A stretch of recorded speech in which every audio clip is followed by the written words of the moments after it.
Welcome to KAS Economics Hub, deciphering economics for competitive exams.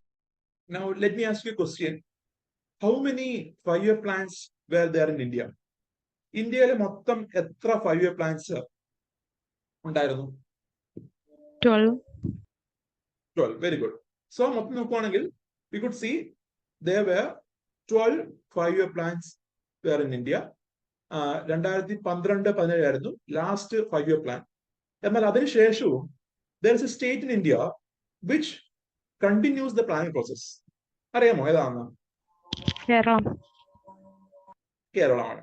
So we can C 2017 നമ്മുടെ planning mission നമ്മുടെ 5-year plans നിർത്തലായി, അത് തീർന്നു. എന്നിട്ടും നമ്മുടെ കേരളം എന്ത് ചെയ്തു? കേരളം സ്റ്റാർട്ടഡ് അല്ലെങ്കിൽ Keralam continues the planning process and currently 14th plan ആണ് കേരളം നടപ്പിലാക്കുന്നത്. 2017-22 ആയിരുന്നു 13th പ്ലാൻ, 22-27 ആണ് 14th plan, and 14th plan is currently going on in Kerala. And ഇതിന് കാരണം എന്താണ്? എന്തുകൊണ്ട് കേരളത്തിന് ഈ പ്ലാൻ നടപ്പിലാക്കാൻ പറ്റുന്നു? അതിന് കാരണം we have a body which is called as Kerala state planning board. CMSന്റെ കാലത്ത് 1967 സമയത്ത് we can see the government of Kerala has established a body. എന്താണ്? കേരള സ്റ്റേറ്റ് പ്ലാനിംഗ് ബോർഡ് എന്നൊരു ബോഡി എസ്റ്റാബ്ലിഷ് ചെയ്തിരുന്നു. ആൻഡ് ഈ body is doing a crucial role in the planning process. നമ്മുടെ കേരളത്തിലെ planning പ്രോസസ്സിൽ ഒരു ക്രൂഷ്യൽ റോൾ എന്ത് ചെയ്യുന്നുണ്ട്? വഹിക്കുന്നുണ്ട്. ഇപ്പം പ്ലാനിംഗ് കമ്മീഷൻ ഉള്ളപ്പോഴായാലും ഈ പറഞ്ഞ ഫണ്ട്, അതിന്റെ വിനിയോഗം, ഇതൊക്കെ എന്ത് ചെയ്യുന്നുണ്ടായിരുന്നു? Planning board നിരീക്ഷിക്കുന്നുണ്ടായിരുന്നു. ആൻഡ് ഇപ്പോഴും ഈ പറഞ്ഞ പ്ലാൻ ഡ്രാഫ്റ്റ് ചെയ്യുന്നതിൽ റോൾ ആർക്കാണ്? പ്ലാനിംഗ് ബോർഡിനാണെന്ന് കാണാൻ കഴിയും. Now we can discuss the 12 5-year plans. 2 5-year plans നമുക്ക് നോക്കാം. ഈ ഓരോ പ്ലാനിന്റെയും മേജർ ഒബ്ജക്റ്റീവ് എന്തൊക്കെയാണ്, അതുപോലെ തന്നെ ആ സമയത്ത് നടന്ന വേരിയസ് ഇവന്റ്സ് എന്തൊക്കെയാണ് എന്നാണ് അറിയേണ്ടത്. സോ 2 ഏരിയസ് ആണ്. ഒന്ന്, ഈ plan what are the major objectives. Second, what are the various events. ആ സമയത്ത് നടക്കുന്ന വേരിയസ് ഇവന്റ്സ് എന്താണ്. So when we are discussing this portion, we are also covering നമ്മുടെ പോസ്റ്റ് ഇൻഡിപെൻഡൻസ് ഹിസ്റ്ററി നമ്മൾ എന്ത് ചെയ്യുന്നുണ്ട്? കവർ ചെയ്ത് പോകുന്നുണ്ട്. ആ സമയത്ത് നടക്കുന്ന പല ഇവന്റ്സ് നമ്മൾ സെർച്ച് ചെയ്യുന്നുണ്ട്. So the first plan was on 1951-56 time period, and the chairman of planning commission at that time was Nehru ആയിരുന്നു, and the deputy chairman was Gulzarlal Nanda. And ഈ ഒരു ഫസ്റ്റ് പ്ലാന്റെ മേജർ ഫോക്കസ് ചെയ്ത് നോക്കുകയാണെങ്കിൽ കാർഷിക മേഖലയാണ്. കാർഷിക മേഖലാ വികസനമായിരുന്നു ഫസ്റ്റ് പ്ലാന്റെ മെയിൻ അജണ്ട.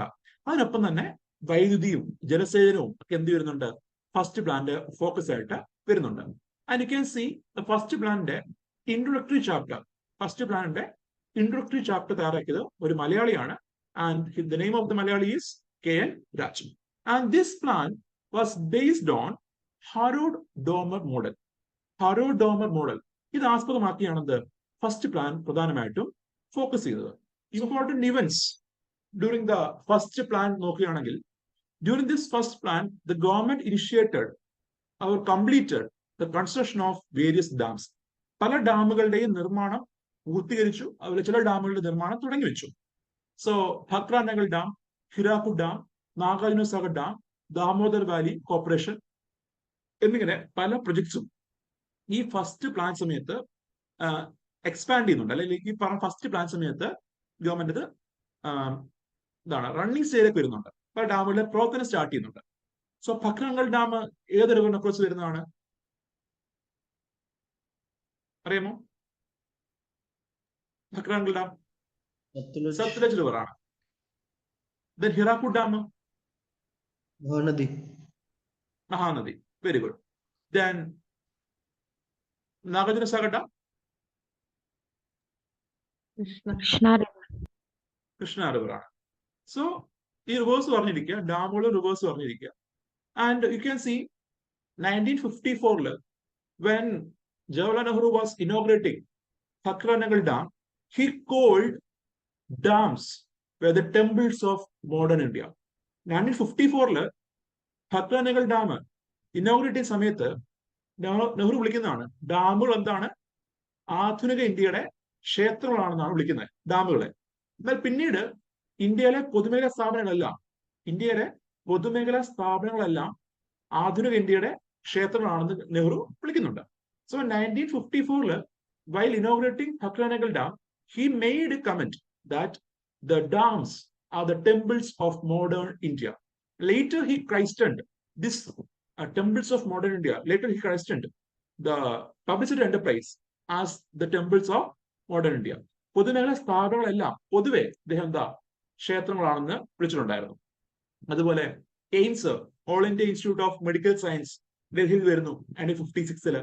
അതുപോലെ UGC, university grants commission 1953 establish ചെയ്യുന്നു.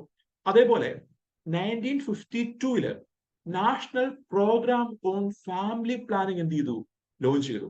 And we can see with the launch of this plan, India became the first country to have a nationwide program on family planning. കുടുംബാസൂത്രണത്തിന് ദേശീയ തലത്തിൽ ഒരു programme launch ചെയ്യുന്ന ആദ്യ country ആയിട്ട് 1952 national programme on family planning launch ചെയ്യുമ്പോൾ India മാറുകയാണ്. And regarding the growth rate നോക്കുകയാണെങ്കിൽ ഈ ഒരു പ്ലാൻ ഒരു സക്സസ് പ്ലാൻ ആണ്. 3.6% ആണ് ആവറേജ് ഗ്രോത്ത് 5 വർഷക്കാലം അച്ചീവ് ചെയ്തത്. സോ നിങ്ങൾക്ക് മനസ്സിലായി കാണും. So why we took GDP before this planning. കാരണം ഇപ്പം ഞാൻ പറയാണ് ഗ്രോത്ത് റേറ്റ് എന്ന് പറയുമ്പോൾ you need not get in confusion. നിങ്ങൾക്ക് എന്താ ഒരു കൺഫ്യൂഷൻ ആവശ്യമില്ല. എന്താ ഉദ്ദേശിക്കുന്നത്, സാർ എന്താണ് പറയുന്നത് എന്ന് ചിന്തിക്കേണ്ട ആവശ്യമില്ല. ഓൾറെഡി നിങ്ങൾക്ക് അറിയാം എന്താണ് GDP ഗ്രോത്ത് എന്ന്, എന്താണ് വളർച്ച നിരക്കെന്ന്. So when I am saying growth rate, എനിക്ക് സിമ്പിൾ ആണ്, എനിക്ക് പറയേണ്ട ആവശ്യമില്ല ഗ്രോത്ത് എന്ന് പറഞ്ഞാൽ ഈ പറഞ്ഞ GDP ഗ്രോത്ത് ആണ് എന്നെടുത്ത് വേണ്ട ആവശ്യമില്ല. കാരണം ഓൾറെഡി നിങ്ങൾക്ക് ഈ കാര്യം അറിയാം. And also during this plan the target was 2.1 ആയിരുന്നു. ടാർഗറ്റിനേക്കാൾ മേലെ വളർച്ച കൈവരിക്കാൻ ഈ പ്ലാന് കഴിയുന്നുണ്ട്. And also during this plan national extension programme അതുപോലെ community development programme was introduced by the government. നമ്മുടെ ലോക്കൽ ഏരിയ ഡെവലപ്മെന്റ്, നമ്മുടെ പഞ്ചായത്തുകളുടെ ഡെവലപ്മെന്റ്, അല്ലെങ്കിൽ പ്രത്യേകിച്ച് ഈ പറഞ്ഞ വില്ലേജ് ഏരിയകളുടെ ഡെവലപ്മെന്റ്, ഇതെല്ലാം എയിം ചെയ്തുകൊണ്ട് ഗവൺമെന്റ് ലോഞ്ച് ചെയ്ത പ്രോഗ്രാമാണ് national extension service and community development programme. And towards the end of this plan 1956 ഈ പ്ലാൻ കഴിഞ്ഞ ശേഷം ഒരു കമ്മിറ്റി ഗവൺമെന്റ് അപ്പോയിന്റ് ചെയ്തിട്ടുണ്ട് under the chairmanship of Balwant Rai Mehta committee. And ഈ കമ്മിറ്റിയുടെ ഉദ്ദേശം to examine the working of CDP, community development പ്രോഗ്രാമും അതുപോലെ നാഷണൽ എക്സ്റ്റൻഷൻ സർവീസും അതെന്ത് ചെയ്യുക, അതിനെപ്പറ്റി പഠിക്കുക. അതാണ് കമ്മിറ്റിയുടെ റെക്കമെൻഡേഷൻ. ആൻഡ് ഈ committee was also related to recommending panchayat Raj institutions. നമ്മുടെ ലോക്കൽ സെൽഫ് ഗവൺമെന്റ് ബോഡി അല്ലെങ്കിൽ പഞ്ചായത്ത് രാജ് ബോഡിക്ക് അതിന് ബന്ധപ്പെട്ടും ഈ പറഞ്ഞ കമ്മിറ്റി റെക്കമെൻഡേഷൻ കൊടുക്കുന്നുണ്ട്. ഏത് തരത്തിലുള്ള പഞ്ചായത്ത് രാജ് സെറ്റപ്പ് ആയിരിക്കണം ഇന്ത്യയിൽ ആവശ്യമുള്ളത് എന്നൊക്കെ ഈ കമ്മിറ്റി റെക്കമെൻഡ് ചെയ്തത് നമുക്ക് കാണാൻ കഴിയും. So that was about Balwant Rai Mehta committee. And next is the second plan. 1956 to 61 ആയിരുന്നു ടൈം പീരീഡ്. ഈ സമയത്ത് ചെയർമാൻ നെഹ്റു ആണ്. And this plan is also called as Nehru Mahalanobis plan or Mahalanobis model എന്നൊക്കെ ഈ പ്ലാന് അറിയപ്പെടാറുണ്ട്. ആൻഡ് ഈ plan was the plan which focused അല്ലെങ്കിൽ which made a focus on development of heavy industries. നമ്മുടെ ഹെവി ഇൻഡസ്ട്രീസ്, ആന സ്റ്റീൽ പോലുള്ള heavy industries development, വ്യവസായിക വളർച്ച പ്രപ്പോസ് ചെയ്യുന്ന ഒരു പ്ലാൻ ആയിരുന്നു second plan. And also this plan focus അല്ലെങ്കിൽ ദിസ് പ്ലാന്റെ ഈ പ്ലാന്റെ പുതിയ പേര് നോക്കുകയാണെങ്കിൽ Mahalanobis model of growth and socialist pattern of society. ഇതായിരുന്നു ഈ പ്ലാന്റെ മെയിൻ അജണ്ട. സോ മഹാലനോബിസ് മോഡലിനകത്ത് 2 ഫോക്കസ് ആണ് വരുന്നത്. ഒന്ന്, നമ്മുടെ ഇന്ത്യയില് ഹെവി ഇൻഡസ്ട്രീസ് എന്ത് ചെയ്യുക, ഡെവലപ്പ് ചെയ്യുക. അതുവഴി ഒരു long term growth government target ചെയ്യുക. സോ ഹെവി ഇൻഡസ്ട്രീസ്, നമ്മുടെ ആന സ്റ്റീൽ പോലുള്ള ഉരുക്ക് വ്യവസായങ്ങൾ അല്ലെങ്കിൽ ഹെവി എക്യുപ്മെന്റ്സ്, മെഷീൻസ് നിർമ്മിക്കുന്ന സ്ഥാപനങ്ങൾ എന്ത് ചെയ്യുക, ഇന്ത്യയിൽ എസ്റ്റാബ്ലിഷ് ചെയ്യുക. അങ്ങനെ ലോങ് ടേം ഗ്രോത്ത് നമ്മളത് ടാർഗറ്റ് ചെയ്യുക. അതുപോലെ തന്നെ നമ്മുടെ സമൂഹത്തില്, സൊസൈറ്റിയില് ഒരു സോഷ്യലിസ്റ്റ് പാറ്റേൺ എന്ത് ചെയ്യുക, ക്രിയേറ്റ് ചെയ്യുക. And in this socialist pattern the plan is to increase the income and employment in the country. ആളുകളുടെ ഇൻകവും അതുപോലെ ഇവിടെയുള്ള എംപ്ലോയ്മെന്റ് എന്ത് ചെയ്യുക, വർദ്ധിപ്പിക്കുക. അത് മാത്രമല്ല ഇവിടെ ഇൻകത്തിലും അതുപോലെ തന്നെ നമ്മുടെ സ്വത്തിലും ഒരു തുല്യത ഉറപ്പുവരുത്തുക. ഒരു തുല്യതയുള്ള സമൂഹം, ഒരു ഈഗലറ്ററിയൻ സൊസൈറ്റി, ഒരു ഈഗലറ്റേറിയൻ ഓർ ഇക്വാലിറ്റി ഉള്ള ഒരു സൊസൈറ്റി ക്രിയേറ്റ് ചെയ്യുകയാണ് ഈ സോഷ്യലിസ്റ്റ് പാറ്റേൺ സൊസൈറ്റിക്കകത്ത് മഹാലനോബിസ് എയിം ചെയ്യുന്നത്. And Mahalanobis is also regard as the architect of Indian planning. So നമ്മൾ നേരത്തെ കണ്ടു ഫാദർ ഓഫ് ഇന്ത്യൻ പ്ലാനിങ് ഉണ്ട്, അതാണ് Visvesvaraya. Then architect of Indian planning, Indian പ്ലാനിങ്ങിന്റെ ആർക്കിടെക്ട്, ശില്പി എന്നറിയപ്പെടുന്ന ആരാണ്? മഹാലനോബിസ് ആണ്. And also Mahalanobis is also regarded as the father of Indian budget. അറിയാലോ, ഇന്ത്യൻ ബഡ്ജറ്റിന്റെ പിതാവ് എന്നറിയപ്പെടുന്നു മഹാലനോബിസ് ആണ്. And his birthday is celebrated as national statistics day. National statistics day ആയിട്ട് ആഘോഷിക്കുന്നതും ഇദ്ദേഹത്തിന്റെ ബർത്ത്ഡേ ആണ്. June 29 ആണ് ആ date. And you can see in this second plan he focused industrial development with heavy industries and expansion of employment opportunities by developing labor intensive project. So labor intensive, തൊഴിലാളികളെ കൂടുതൽ ഉൾപ്പെടുത്തുന്ന വ്യവസായങ്ങൾ എന്ത് ചെയ്യുക, ഇവിടെ വരിക. സോ ശ്രദ്ധിക്കുക, ഇവിടെ ഫോക്കസ് നോക്കൂ, ലേബർ ഇന്റൻസീവ് പ്രൊജക്ടുകൾ എന്ത് ചെയ്യുക, നിർമ്മിക്കാനാണ് പറയുന്നത്. ക്യാപിറ്റൽ ഇന്റൻസീവ് അല്ല. കൂടുതൽ തൊഴിൽ എന്ത് ചെയ്യുക, സൃഷ്ടിക്കുക. കൂടുതൽ തൊഴിൽ എന്ത് ചെയ്യുക, സൃഷ്ടിക്കുക. ഇൻകം ഇൻക്രീസ് ചെയ്യുക, അതേപോലെ തുല്യത ഉറപ്പുവരുത്തുക. അതായിരുന്നു സെക്കൻഡ് പ്ലാനിന്റെ പ്രധാന ലക്ഷ്യം. ആൻഡ് വേരിയസ് ഇമ്പോർട്ടന്റ് ഇവന്റ്സ് നോക്കുമ്പോൾ during this 1956, the government of India initiated the new industrial policy. 56 സമയത്ത് നമ്മുടെ ഗവൺമെന്റ് പുത്തൻ വ്യവസായിക നയം നടപ്പിലാക്കുന്നുണ്ട്. ആൻഡ് ഈ പുത്തൻ വ്യവസായിക നയം സത്യം പറഞ്ഞാൽ ഇന്ത്യയിലെ പൊതുമേഖലാ സ്ഥാപനങ്ങളുടെ വളർച്ചയ്ക്ക് കാരണമാകുന്നുണ്ട്. സോ പബ്ലിക് സെക്ടർ അണ്ടർടേക്കിംഗ് ഇന്ത്യയിൽ വർദ്ധിക്കാൻ, ഇന്ത്യയിൽ സ്പ്രെഡ് ചെയ്യാൻ കാരണമായ ഒരു നയമാണ് 1956 ഇൻഡസ്ട്രിയൽ പോളിസി. ആൻഡ് ഇന്ത്യയിലെ ആദ്യ പൊതുമേഖലാ സ്ഥാപനം പറയുകയാണെങ്കിൽ ഇറ്റ് ഈസ് ITI ആണ്, Indian telephone industries limited. It was the first public sector undertaking in India. Note ചെയ്ത് വെച്ചേക്കുക, ഇന്ത്യയിലെ ആദ്യ PSU പബ്ലിക് സെക്ടർ അണ്ടർടേക്കിംഗ് ആണ് ITI, Indian telephone industries limited എന്ന് പറഞ്ഞാൽ.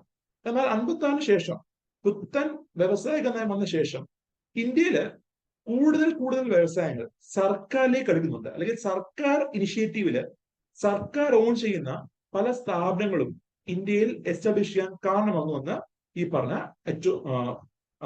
പറഞ്ഞ ഇൻഡസ്ട്രിയൽ പോളിസി ഓഫ് 56 ആണ്.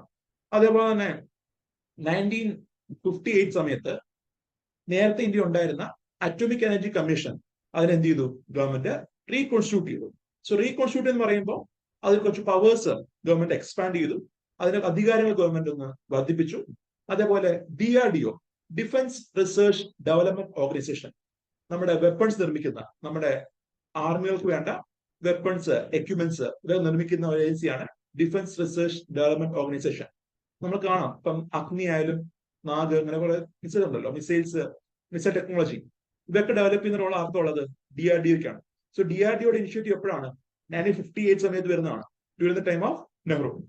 ആൻഡ് അതേപോലെ തന്നെ during this time 3 steel plants were set up. 3 steel plants government institute ചെയ്യുന്നുണ്ട്, സെറ്റപ്പ് ചെയ്യുന്നുണ്ട്. And at the time government of India does not have the technological knowledge or technical know-how to set up these industries on their own. നമുക്ക് തന്നെ Indian government തന്നെ സ്വമേധയെ setup ചെയ്യാനുള്ള ഒരു technical knowledge or technical know-how government ഇല്ലായിരുന്നു. അതുകൊണ്ട് government of India took the support of various countries to set up this Anna steel plant. For example, Durgapur steel plant, west ബംഗാളുള്ള steel plant ആണ്. It was established with the support of UK ആണ്. Then Bhilai steel plant, this in Chhattisgarh ആണ്, ഇപ്പോഴത്തെ, പണ്ട് മധ്യപ്രദേശ് ആയിരുന്നു. And Bhilai steel plant is in currently in Chhattisgarh, and it is established with the support of Russia ആണ്. Then Rourkela in Odisha, which is established with the support of Germany. And also we can see during this second plan, the government of India introduced the Panchayat Raj institutions. Panchayat Raj institutions India introduced ചെയ്യുന്നുണ്ട്. And officially 2nd October 1959 രാജസ്ഥാനിലെ നഗൂറില് നമ്മൾ inaugurate ചെയ്യുന്നു ഇന്ത്യയിലെ panchayat Raj institutions. അതേപോലെ locomotive factory ചിത്തരഞ്ജനില്, കോഷ് factory പെരുമ്പൂരില് ഈ സമയത്ത് രൂപീകരിക്കുന്നുണ്ട്. So നമ്മൾ train നിർമ്മിക്കുന്നതാണ്, അതായത് ട്രെയിനിന്റെ പാർട്സ് നിർമ്മിക്കുന്നതാണ് ഈ ലോക്കോമോട്ടീവ് ഫാക്ടറിയും അതുപോലെ കോഷ് ഫാക്ടറി. ഇതൊക്കെ എന്താണ് ഈ സെക്കൻഡ് പ്ലാൻ സമയത്ത് എസ്റ്റാബ്ലിഷ് ചെയ്യുന്നത്.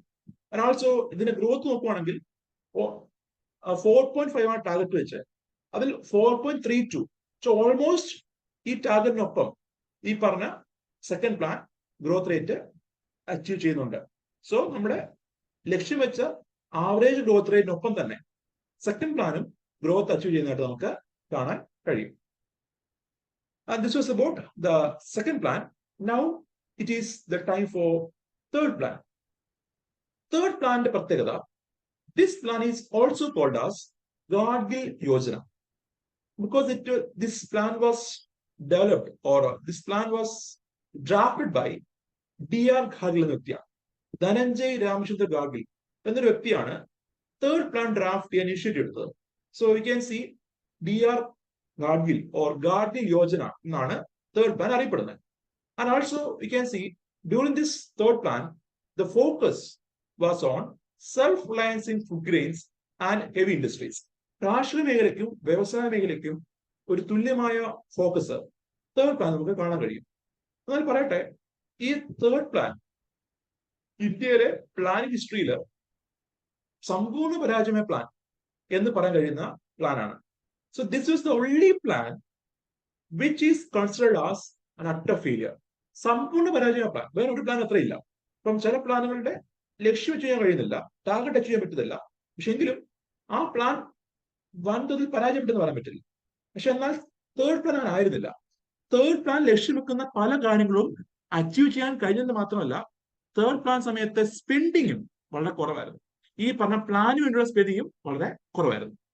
ആൻഡ് ഇവിടെ നടക്കുന്ന വേരിയസ് ഇവന്റ്സ് നോക്കുവാണെങ്കിൽ during this third plan FICCI was set up, sorry FICCI പോട്ടെ, FCA വാസ് ഇൻട്രൊഡ്യൂസ്ഡ്. എന്താ FCA എന്ന് പറഞ്ഞാൽ? നമ്മുടെ Food Corporation of India. Food Corporation of India എന്ത് ചെയ്തു? ഗവൺമെന്റ് എസ്റ്റാബ്ലിഷ് ചെയ്തു. And also different fertiliser plant, cement plants ഒക്കെ എസ്റ്റാബ്ലിഷ് ചെയ്യുന്നുണ്ട്. ദെൻ ബൊക്കാറോ സ്റ്റീൽ പ്ലാന്റ്, നമ്മുടെ ജാർഖണ്ഡിലുള്ള ബൊക്കാറോ സ്റ്റീൽ പ്ലാന്റ് റഷ്യൻ സഹോദരത്തോടുകൂടി സെറ്റപ്പ് ചെയ്യുന്നു. Then National Dairy Development Board was set up in 1965. And during this time നമ്മുടെ ലാൽ ബഹദൂർ ശാസ്ത്രിയുടെ ഒരു ഫേമസ് സ്പീച്ച് ഉണ്ട് നമ്മുടെ ഡൽഹിയിലെ രാംലീല മൈതാനത്തിൽ, ജയ് ജവാൻ ജയ് കിസാൻ എന്നൊരു സ്പീച്ച്. ആൻഡ് ആ സ്പീച്ച് നടക്കുന്നത് ഈ സമയത്താണ്, ഡ്യൂറിംഗ് ദ തേർഡ് പ്ലാൻ ആണ്. ആൻഡ് ആ സ്പീച്ച് വരാൻ കാരണം അറിയായിരിക്കുമല്ലോ. ആ സ്പീച്ചിന് കാരണം എന്തായിരുന്നു? 1965 ഇൻഡോ പാക് വാർ ആണ്. ആൻഡ് ഈ സമയത്ത് നോക്കുവാണെങ്കിൽ 2.38% മാത്രമാണ് എന്ത് ആവറേജ് ഗ്രോത്ത് റേറ്റ് അച്ചീവ് ചെയ്യാൻ കഴിയുന്നത്. ഈ 5 വർഷം കൊണ്ട് ടാർഗറ്റ് വെച്ചത് 5.6 എന്നാൽ അച്ചീവ് ചെയ്യുന്നത് 2.38 മാത്രമാണ്. സോ വളരെ തുച്ഛമായ ഗ്രോത്ത് റേറ്റ് മാത്രമാണ് നമ്മുടെ തേർഡ് പ്ലാനിൽ അച്ചീവ് ചെയ്യാൻ ഗവൺമെന്റ് കഴിയുന്നത്. And the reasons for the failure പറയുകയാണെങ്കിൽ എന്തൊക്കെയായിരിക്കും അറിയാലോ? എന്തൊക്കെയാണ്? ഒന്ന്, 1962 ഇൻഡോ പാക് വാർ, ദെൻ 62 ഇൻഡോ ചൈന വാർ. സോ 1962 ഇൻഡോ ചൈന വാർ, അതുപോലെ 1965 ഇൻഡോ പാക് വാർ. സോ 2 വാറാണ് ഈ ഒരു ടൈം പീരീഡിൽ ഇന്ത്യ ഫേസ് ചെയ്യുന്നത്. ഇതിൽ ഫസ്റ്റ് വാർ 1962 വാറിൽ ഇന്ത്യ പരാജയപ്പെട്ടു. 65 വാറിൽ എന്താ ഇന്ത്യ വലിയ ഇതിൽ വിജയിച്ചു. സോ ഈ 2 വാർ ഇന്ത്യക്ക് വലിയ ആഘാതം ഉണ്ടാക്കി, നമ്മുടെ എക്കണോമിക്ക് വലിയ ആഘാതം ഉണ്ടാക്കി. കാരണം ഇനീഷ്യലി നമുക്കറിയാലോ, നമ്മൾ ആദ്യഘട്ടത്തിൽ നമ്മുടെ തുടക്കകാലത്ത് നമ്മൾ എന്താണ് യുദ്ധം ഒന്നും വേണ്ട, എല്ലാം പീസ് മാർഗമാണ്. സോ നമ്മൾ എന്താ ഗ്ലോബൽ പീസ് ആഗ്രഹിക്കുന്ന കൺട്രിയാണ്, ഗാന്ധിജിയുടെ രാജ്യമാണ്. സോ നോൺ വയലൻസ് ആണ് നമ്മുടെ പ്രധാന അജണ്ട. അതുപോലെ ഡിഫൻസിന് വേണ്ടിയുള്ള സ്പെൻഡിംഗ് ഒക്കെ കുറവായിരുന്നു ആദ്യഘട്ടത്തിൽ. കാരണം എന്താ, we are aiming global peace, സമാധാനം. എന്നാൽ പിന്നെ 62 വാറിന് ശേഷമാണ് there is some loopholes in Indian defence system എന്ന് മനസ്സിലായി. സർക്കാരിന്റെ ഇന്ത്യയിലെ ഡിഫൻസിൽ കുറച്ച് ലൂപ്ഹോൾസ് ഉണ്ട്, കുറെ പോരായ്മയുണ്ട്. അത് പരിഹരിക്കേണ്ടത് ആവശ്യമാണ്, അത്യാവശ്യമാണെന്ന് തിരിച്ചറിവ് ഗവൺമെന്റിന് ഉണ്ടാവുകയാണ്. വി ക്യാൻ സി അതിനുശേഷം മാസീവായിട്ട് ഡിഫൻസിലേക്ക് സ്പെൻഡിങ് വരുന്നുണ്ട്. ആൻഡ് 65 നോക്കുവാണെങ്കിൽ അതിന്റെ ഭാഗമായിട്ട് 65 വാറിൽ വൻതോതിൽ വിജയിക്കാൻ ഇന്ത്യക്ക് കഴിയുന്നുണ്ട്. സോ ഈ 2 വാർ വന്നപ്പോ മുൻകൂട്ടി വെച്ച ലക്ഷ്യങ്ങൾ, പ്ലാനിൽ പറഞ്ഞ മുൻകൂട്ടിയുള്ള ടാർഗറ്റ്സ്, അതിനുവേണ്ടിയുള്ള സ്പെൻഡിങ് ഗവൺമെന്റ് എന്ത് ചെയ്യേണ്ടി വന്നു? റീറൂട്ട് ചെയ്യേണ്ടി വന്നു, അല്ലെങ്കിൽ റീചാനലൈസ് ചെയ്യേണ്ടി വന്നു. സോ നേരത്തെ എന്തായിരുന്നു? ഈ പറഞ്ഞ 5 ഇയർ പ്ലാനകത്ത് ആദ്യം പറയുന്നുണ്ടല്ലോ, നിങ്ങൾ ഇന്ന മേഖല നോക്കണം, ഇന്ന ഏരിയ നോക്കണം, ഇന്ന ലക്ഷ്യം അച്ചീവ് ചെയ്യണം എന്നൊക്കെ പറയുന്നത്. എന്നാൽ അത് മറികടന്നുകൊണ്ട് ഒരു വാർ വരുമ്പോ എന്താ സർക്കാർ പ്രയർ ഫോക്കസ്? വാർ ജയിക്കുന്നുള്ളതാണ്, യുദ്ധം ജയിക്കുന്നുള്ളതാണ്. സോ അതുകൊണ്ട് തന്നെ മറ്റുള്ള ചെലവുകളൊക്കെ മാറ്റി, അല്ലെങ്കിൽ ഈ പ്ലാൻ എക്സ്പെൻഡിച്ചറൊക്കെ മാറ്റിയിട്ട് സർക്കാർ ഡിഫൻസിന് വേണ്ടിയുള്ള എക്സ്പെൻഡിച്ചർ എന്ത് ചെയ്തു? ഫോക്കസ് ചെയ്തു. സോ അതിനുവേണ്ടി മാസീവായിട്ട് വെപ്പൺസ് പ്രിക്കർ ചെയ്യുന്നുണ്ട്. അതുപോലെ തന്നെ ഈ മിലിറ്ററിക്ക് വേണ്ടിയുള്ള ഫണ്ട് അലൊക്കേഷൻ വർദ്ധിക്കുന്നു. ബാക്കിയുള്ള ഏരിയ ഇപ്പൊ എന്താ? തഴയപ്പെട്ടു. അതാണ് ഫണ്ട് അലൊക്കേഷൻ, അതാണ് ഈ പറഞ്ഞ തേർഡ് പ്ലാനിൽ പരാജയം ഒരു കാരണം. അതേപോലെ തന്നെ ഈ സമയത്ത് വി ക്യാൻ സി ഒരു 2 ഡ്രോട്ട് ഉണ്ടാകുന്നുണ്ട്. 65-60 സമയത്ത് India has faced severe drought. നമ്മുടെ പ്രൊഡക്ഷനെ സാരമായി ബാധിക്കുന്നുണ്ടായിരുന്നു ഈ ഡ്രോട്ട്. 65-66 ഡ്രോട്ട് എന്ന് പറഞ്ഞ. അതേപോലെ 65 വാറില്, ഇൻഡോ പാക് വാറില് US ഇന്ത്യക്ക് നൽകിയിരുന്ന ഫുഡ് എയ്ഡ് എന്ത് ചെയ്തു? നിർത്തലാക്കി. സോ നമ്മുടെ US ഒരു പ്രോഗ്രാം ഉണ്ടായിരുന്നു, PL 480 എന്ന് പറഞ്ഞിട്ട്, പബ്ലിക് ലോ 480. അവിടുത്തെ നിയമമാണ് കേട്ടോ, US കോൺഗ്രസ് പാസ്സാക്കിയ ഒരു നിയമമാണ് PL, public law 480. Public law 480 എന്നൊരു നിയമമുണ്ട്. ഈ നിയമപ്രകാരം developing countries, underdeveloped countries, ഇവർക്കൊക്കെ എന്ത് ചെയ്യുന്നുണ്ട്? ഫുഡ് എയ്ഡ് അമേരിക്ക പ്രൊവൈഡ് ചെയ്തു. എന്നാൽ ഇൻഡോ പാക് വാർ സമയത്ത് അമേരിക്ക നമുക്ക് നൽകിയിരുന്ന ഫുഡ് എയ്ഡ് എന്ത് ചെയ്തു? മരവിപ്പിച്ചു, അത് സസ്പെൻഡ് ചെയ്തു. കാരണം ആ സമയത്ത് അമേരിക്കയുടെ അലയായിരുന്നു പാകിസ്ഥാൻ. സോ ഇന്ത്യ എന്തായിരുന്നു അപ്പം?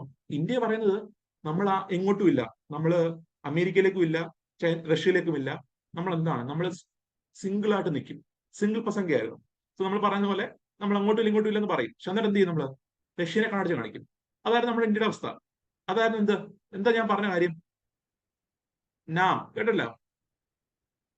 നാം അറിയാമോ എന്താണ് നാം? വാട്ട് ഈസ് നാം? Non alignment movement. Non alignment movement, അല്ലെങ്കിൽ ചേരിചേര പ്രസ്ഥാനം. സോ നമ്മുടെ സെക്കൻഡ് വേൾഡ് വാർ കഴിഞ്ഞ് 1945 സെക്കൻഡ് വേൾഡ് വാർ കഴിയുമ്പോൾ നമ്മുടെ ഗ്ലോബൽ പൊളിറ്റിക്സിൽ മാറ്റം ഉണ്ടാകുന്നുണ്ട്. മാറ്റം എന്ന് പറഞ്ഞു കഴിഞ്ഞാൽ 2 പോൾസ് ക്രിയേറ്റ് ചെയ്യുകയാണ്. 2 ശക്തരായ 2 രാജ്യങ്ങൾ, 2 പവേഴ്സ് ഗ്ലോബലി ഡെവലപ്പ് ചെയ്യുന്നുണ്ട്. അതിലൊന്നാണ് അമേരിക്ക, മറ്റൊന്ന് റഷ്യ. എന്നാൽ ആ സമയത്ത് പല കൺട്രീസും, പ്രത്യേകിച്ച് യൂറോപ്യൻ കൺട്രീസ് ഒക്കെ എങ്ങോട്ട് പോയി? യൂറോപ്പിലെ പല രാജ്യങ്ങളും അമേരിക്കയുടെ ചേരിലേക്ക് പോയി. അതുപോലെ നമ്മുടെ സോവിയറ്റ് യൂണിയന്റെ പ്രദേശത്തുള്ള രാജ്യങ്ങൾ റഷ്യയിലേക്ക് പോയി. സോ അങ്ങനെ ഗ്ലോബൽ എന്താണ്? ഒരു ട്വിസ്റ്റ് ആണ്. ഒന്നുകിൽ അങ്ങോട്ട്, ഒന്നുകിൽ ഇവിടെ, ഒന്നുകിൽ റഷ്യ, അല്ലെങ്കിൽ ഒന്നുകിൽ അമേരിക്ക എന്നൊരു ഐഡിയ ഉണ്ടായിരുന്നേ. എന്നാൽ ഇന്ത്യയെ കുറിച്ചപ്പോ ഇന്ത്യ എന്താ പറഞ്ഞത്? ഇന്ത്യ പറഞ്ഞില്ല, ഞങ്ങൾ അമേരിക്കയിലിട്ടില്ല, റഷ്യയിലേക്കും ഇല്ല. പക്ഷെ നോക്കുമ്പോ എന്താ? റഷ്യയുമായിട്ട് കാലങ്ങളായിട്ടൊരു ബന്ധം ഇന്ത്യക്കുണ്ട്. സോ നമ്മൾ പറയും റഷ്യയിലേക്ക് ഇല്ലെന്ന് പറയും, പക്ഷെ എന്താ? റഷ്യ ഒന്ന് കണ്ണടച്ച് കാണിക്കും, ഞങ്ങളില്ല കേട്ടോ എന്ന് പറയും. സാഹചര്യമായിരുന്നു ചേരിചേര പ്രസ്ഥാനം, നമ്മൾ പറയുന്ന ചേരിചേര പ്രസ്ഥാനം, അല്ലെങ്കിൽ നോൺ അലൈൻമെന്റ് മൂവ്മെന്റ്. സമയത്ത് നിൽക്കുവാണ്. ആൻഡ് ഈ ഒരു സസ്പെൻഷൻ ഓഫ് ഫുഡ് എയ്ഡ്, അതുപോലെ തന്നെ ഡ്രോട്ട്, വാറ്, അതേപോലെ ആ സമയത്ത് ഉണ്ടാവുന്ന ഹൈ ഇൻഫ്ലേഷൻ, വലിയ രീതിയിലുള്ള പണപ്പെരുപ്പം, and also the death of Nehru and Lal Bahadur Shastri's mysterious death. So 65 വാറിന് ശേഷം ഇൻഡോ പാക് ഒരു പീസ് ട്രീറ്റി സൈൻ ചെയ്യാൻ പോകുന്നുണ്ട്, താഷ്കന്റ് അഗ്രിമെന്റ് എന്ന് പറഞ്ഞിട്ട്. താഷ്കന്റ് കരാർ ഒപ്പണായിട്ട് പോകുന്നതാണ് നമ്മുടെ ലാൽ ബഹദൂർ ശാസ്ത്രി. സോ ആ സമയത്താണ് ലാൽ ബഹദൂർ ശാസ്ത്രി മരണപ്പെടുന്നത്. സോ അദ്ദേഹത്തെ പറ്റി ധാരാളം കോൺസ്പിറസി തിയറികൾ നമുക്ക് കാണാം. If you are searching in YouTube, you may see different types of conspiracy theories in that about the death of Shastri. ശാസ്ത്രിയുടെ മരണത്തെ പറ്റി ധാരാളം തിയറീസ് പറയുന്നുണ്ട്. കോൺസ്പിറസി ആണ്, ഗൂഢാലോചന സിദ്ധാന്തങ്ങൾ പറയുന്നുണ്ട്. അതിൽ പല ആളുകൾക്കും പങ്കുണ്ടെന്നൊക്കെ പറയുന്നു. സോ പോട്ടെ. എനിവേ യു ക്യാൻ സി, ഈ പറഞ്ഞ 2 പേരുടെ മരണം അത് വലിയൊരു ആഘാതമായിരുന്നു. നമുക്കറിയാം, പ്ലാനിംഗ് കമ്മീഷൻ ചെയർ ചെയ്യുന്ന ആരാണ്? പ്രൈം മിനിസ്റ്റർ ആണ്. സോ ഈ പറഞ്ഞ ചെയർമാൻ മരിക്കുകയാണ്, നെഹ്റു മരിക്കുന്നു, ശാസ്ത്രി മരിക്കുന്നു. ഈ 2 പേരുടെയും മരണം നമ്മുടെ പ്ലാനിങ്ങില് ഒരു ഇഷ്യൂ ഉണ്ടാകുന്നുണ്ട്. സോ ഇതൊക്കെയാണ് തേർഡ് പ്ലാൻ പരാജയമാകാൻ കാണാവുന്നത്. So kindly note these reasons. And post the failure of third plan, ഒരു പുതിയ പ്ലാൻ ലോഞ്ച് ചെയ്യാൻ ഗവൺമെന്റ് തയ്യാറായില്ല.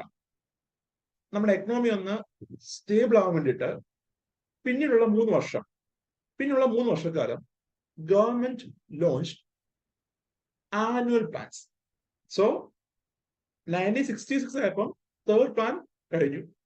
എന്നാൽ തേർഡ് പ്ലാൻ കഴിഞ്ഞിട്ട് ഉടനെ ഒരു പുതിയ പ്ലാൻ ലോഞ്ച് ചെയ്യാൻ ഗവൺമെന്റ് തയ്യാറായിരിക്കുമായിരുന്നു. ഈ പറഞ്ഞ ഫോർത്ത് പ്ലാൻ ഓൾറെഡി ഡ്രാഫ്റ്റ് ചെയ്തിരുന്നു. പ്ലാനിംഗ് കമ്മീഷൻ ഡ്രാഫ്റ്റ് ചെയ്ത് NDCക്ക് അപ്രൂവ് വെച്ചിരുന്നതാണ്. പക്ഷെ എന്താ, ഇത് ലോഞ്ച് ചെയ്യാൻ ഗവൺമെന്റ് തയ്യാറായില്ല. അതിന് കാരണം എന്തായിരുന്നു? നമ്മുടെ തേർഡ് പ്ലാന്റെ പരാജയമാണ്. തേർഡ് പ്ലാൻ വന്നതിൽ പരാജയപ്പെട്ടെന്ന് മാത്രമല്ല, അതിന്റെ പല ടാർഗറ്റോ അല്ലെങ്കിൽ അതിൽ പറഞ്ഞ പല കാര്യങ്ങളും അച്ചീവ് ചെയ്യാൻ പോലും ഗവൺമെന്റിന് കഴിഞ്ഞില്ല. സോ അതുകൊണ്ട് 3 വർഷക്കാലം ആനുവൽ പ്ലാൻസ് ലോഞ്ച് ചെയ്യാൻ ഗവൺമെന്റ് തീരുമാനിച്ചു. വാർഷിക പ്ലാനാണ് ലോഞ്ച് ചെയ്തത്. ഓരോ വർഷത്തെയും ടാർഗറ്റ് പറഞ്ഞുകൊണ്ട്, അതായത് ഓരോ വർഷവും അച്ചീവ് ചെയ്യേണ്ട ലക്ഷ്യങ്ങൾ പറഞ്ഞുകൊണ്ട് ആനുവൽ പ്ലാൻസ് വരികയാണ് for the next 3 years. And ഈ പറഞ്ഞ ആനുവൽ പ്ലാൻസ് അനൗൺസ് ചെയ്യുന്നത് ഇന്ദിരാഗാന്ധിയാണ്. ഇതിന്റെ ലക്ഷ്യം നോക്കുകയാണെങ്കിൽ, ഒന്ന് അഗ്രികൾച്ചർ, ദെൻ വ്യവസായം മേഖലയ്ക്കും അഗ്രികൾച്ചറിനും തേർഡ് പ്ലാൻ പറഞ്ഞ പോലെ തന്നെ ഒരു ഫോക്കസ് ഈ പറഞ്ഞ ആനുവൽ പ്ലാൻസിലും വരുന്നുണ്ട്. And also you can see the third plan has a priority or has the annual plan has a priority in improving the production of crops. ഇന്ത്യയിലെ കാർഷിക വിളകളുടെ നിർമ്മാണം വർദ്ധിപ്പിക്കണം എന്നൊരു ഫോക്കസ് ആനുവൽ പ്ലാൻ സമയത്ത് വരുന്നുണ്ട്. And you can see this annual plans period, അല്ലെങ്കിൽ 66 മുതൽ 69 വരെയുള്ള ഈ 3 വർഷക്കാലമാണ് ഇന്ത്യയില് ഗ്രീൻ റവല്യൂഷൻ എന്ന് പറയുന്ന ഒരു വിപ്ലവത്തിന്റെ foundation പകർന്നത്. So this plan holiday, this period or the 3-year period was the founding stone, the foundation for the was the period during which a lot of experiments were undertaken before launching Green Revolution. ഇന്ത്യയിൽ ഹരിത വിപ്ലവം launch ചെയ്ത മുന്നേ, നമ്മൾ പറയുന്ന green revolution launch ചെയ്ത മുന്നേ ധാരാളം experiments നടത്തുന്ന വർഷങ്ങളായിരുന്നു ഈ ഒരു പ്ലാൻ ഹോളിഡേ എന്ന് പറഞ്ഞാൽ. ആൻഡ് യു ക്യാൻ സി എന്താണ് ഗ്രീൻ റവല്യൂഷൻ, എന്താണ് ഹരിത വിപ്ലവം എന്ന് പറഞ്ഞാൽ? What is that? എന്താണ് ഗ്രീൻ റവല്യൂഷൻ? നമ്മൾ ഇതിനെ പഠിക്കും, ഇതിനെക്കുറിച്ച് പഠിക്കും, എങ്കിലും പറയും, നിങ്ങൾക്ക് അറിയാമായിരിക്കുമല്ലോ, കേട്ട് കാണുമല്ലോ. What is green revolution? Use of high yield varieties. Very good. So high yield variety crops കൃഷി ചെയ്യുക, അല്ലേ? സോ ഗ്രീൻ റവല്യൂഷൻ എന്ന് പറഞ്ഞാൽ it aims to increase the production of food crops, especially rice and wheat. നമ്മുടെ ഇന്ത്യയില് food ക്രോപ്സിന്റെ production വർദ്ധിപ്പിക്കുക, rice, wheat മുതലായ വിളകളുടെ പ്രൊഡക്ഷൻ, അതിന്റെ ഉത്പാദനം വർദ്ധിപ്പിക്കുക, with the aid or with the support of high yielding variety seeds, പ്രത്യുൽപാദന ശേഷി ഉയർന്ന വിളകൾ ഉപയോഗിച്ചുകൊണ്ട്, അതേപോലെ with the use of proper fertiliser, with the use of proper irrigation, with the use of proper pesticides, ഇവയെല്ലാം ഉപയോഗിച്ചുകൊണ്ട് എന്ത് ചെയ്യുക, ഈ പറഞ്ഞ ഉൽപാദനം എക്കണോമിയിൽ വർദ്ധിപ്പിക്കുക. That is the aim of green revolution. ആൻഡ് ഈ ഗ്രീൻ റവല്യൂഷന്റെ ഫൗണ്ടിങ് പീരീഡ് എന്ന് പറഞ്ഞാൽ it was the plan holiday period ആണ്.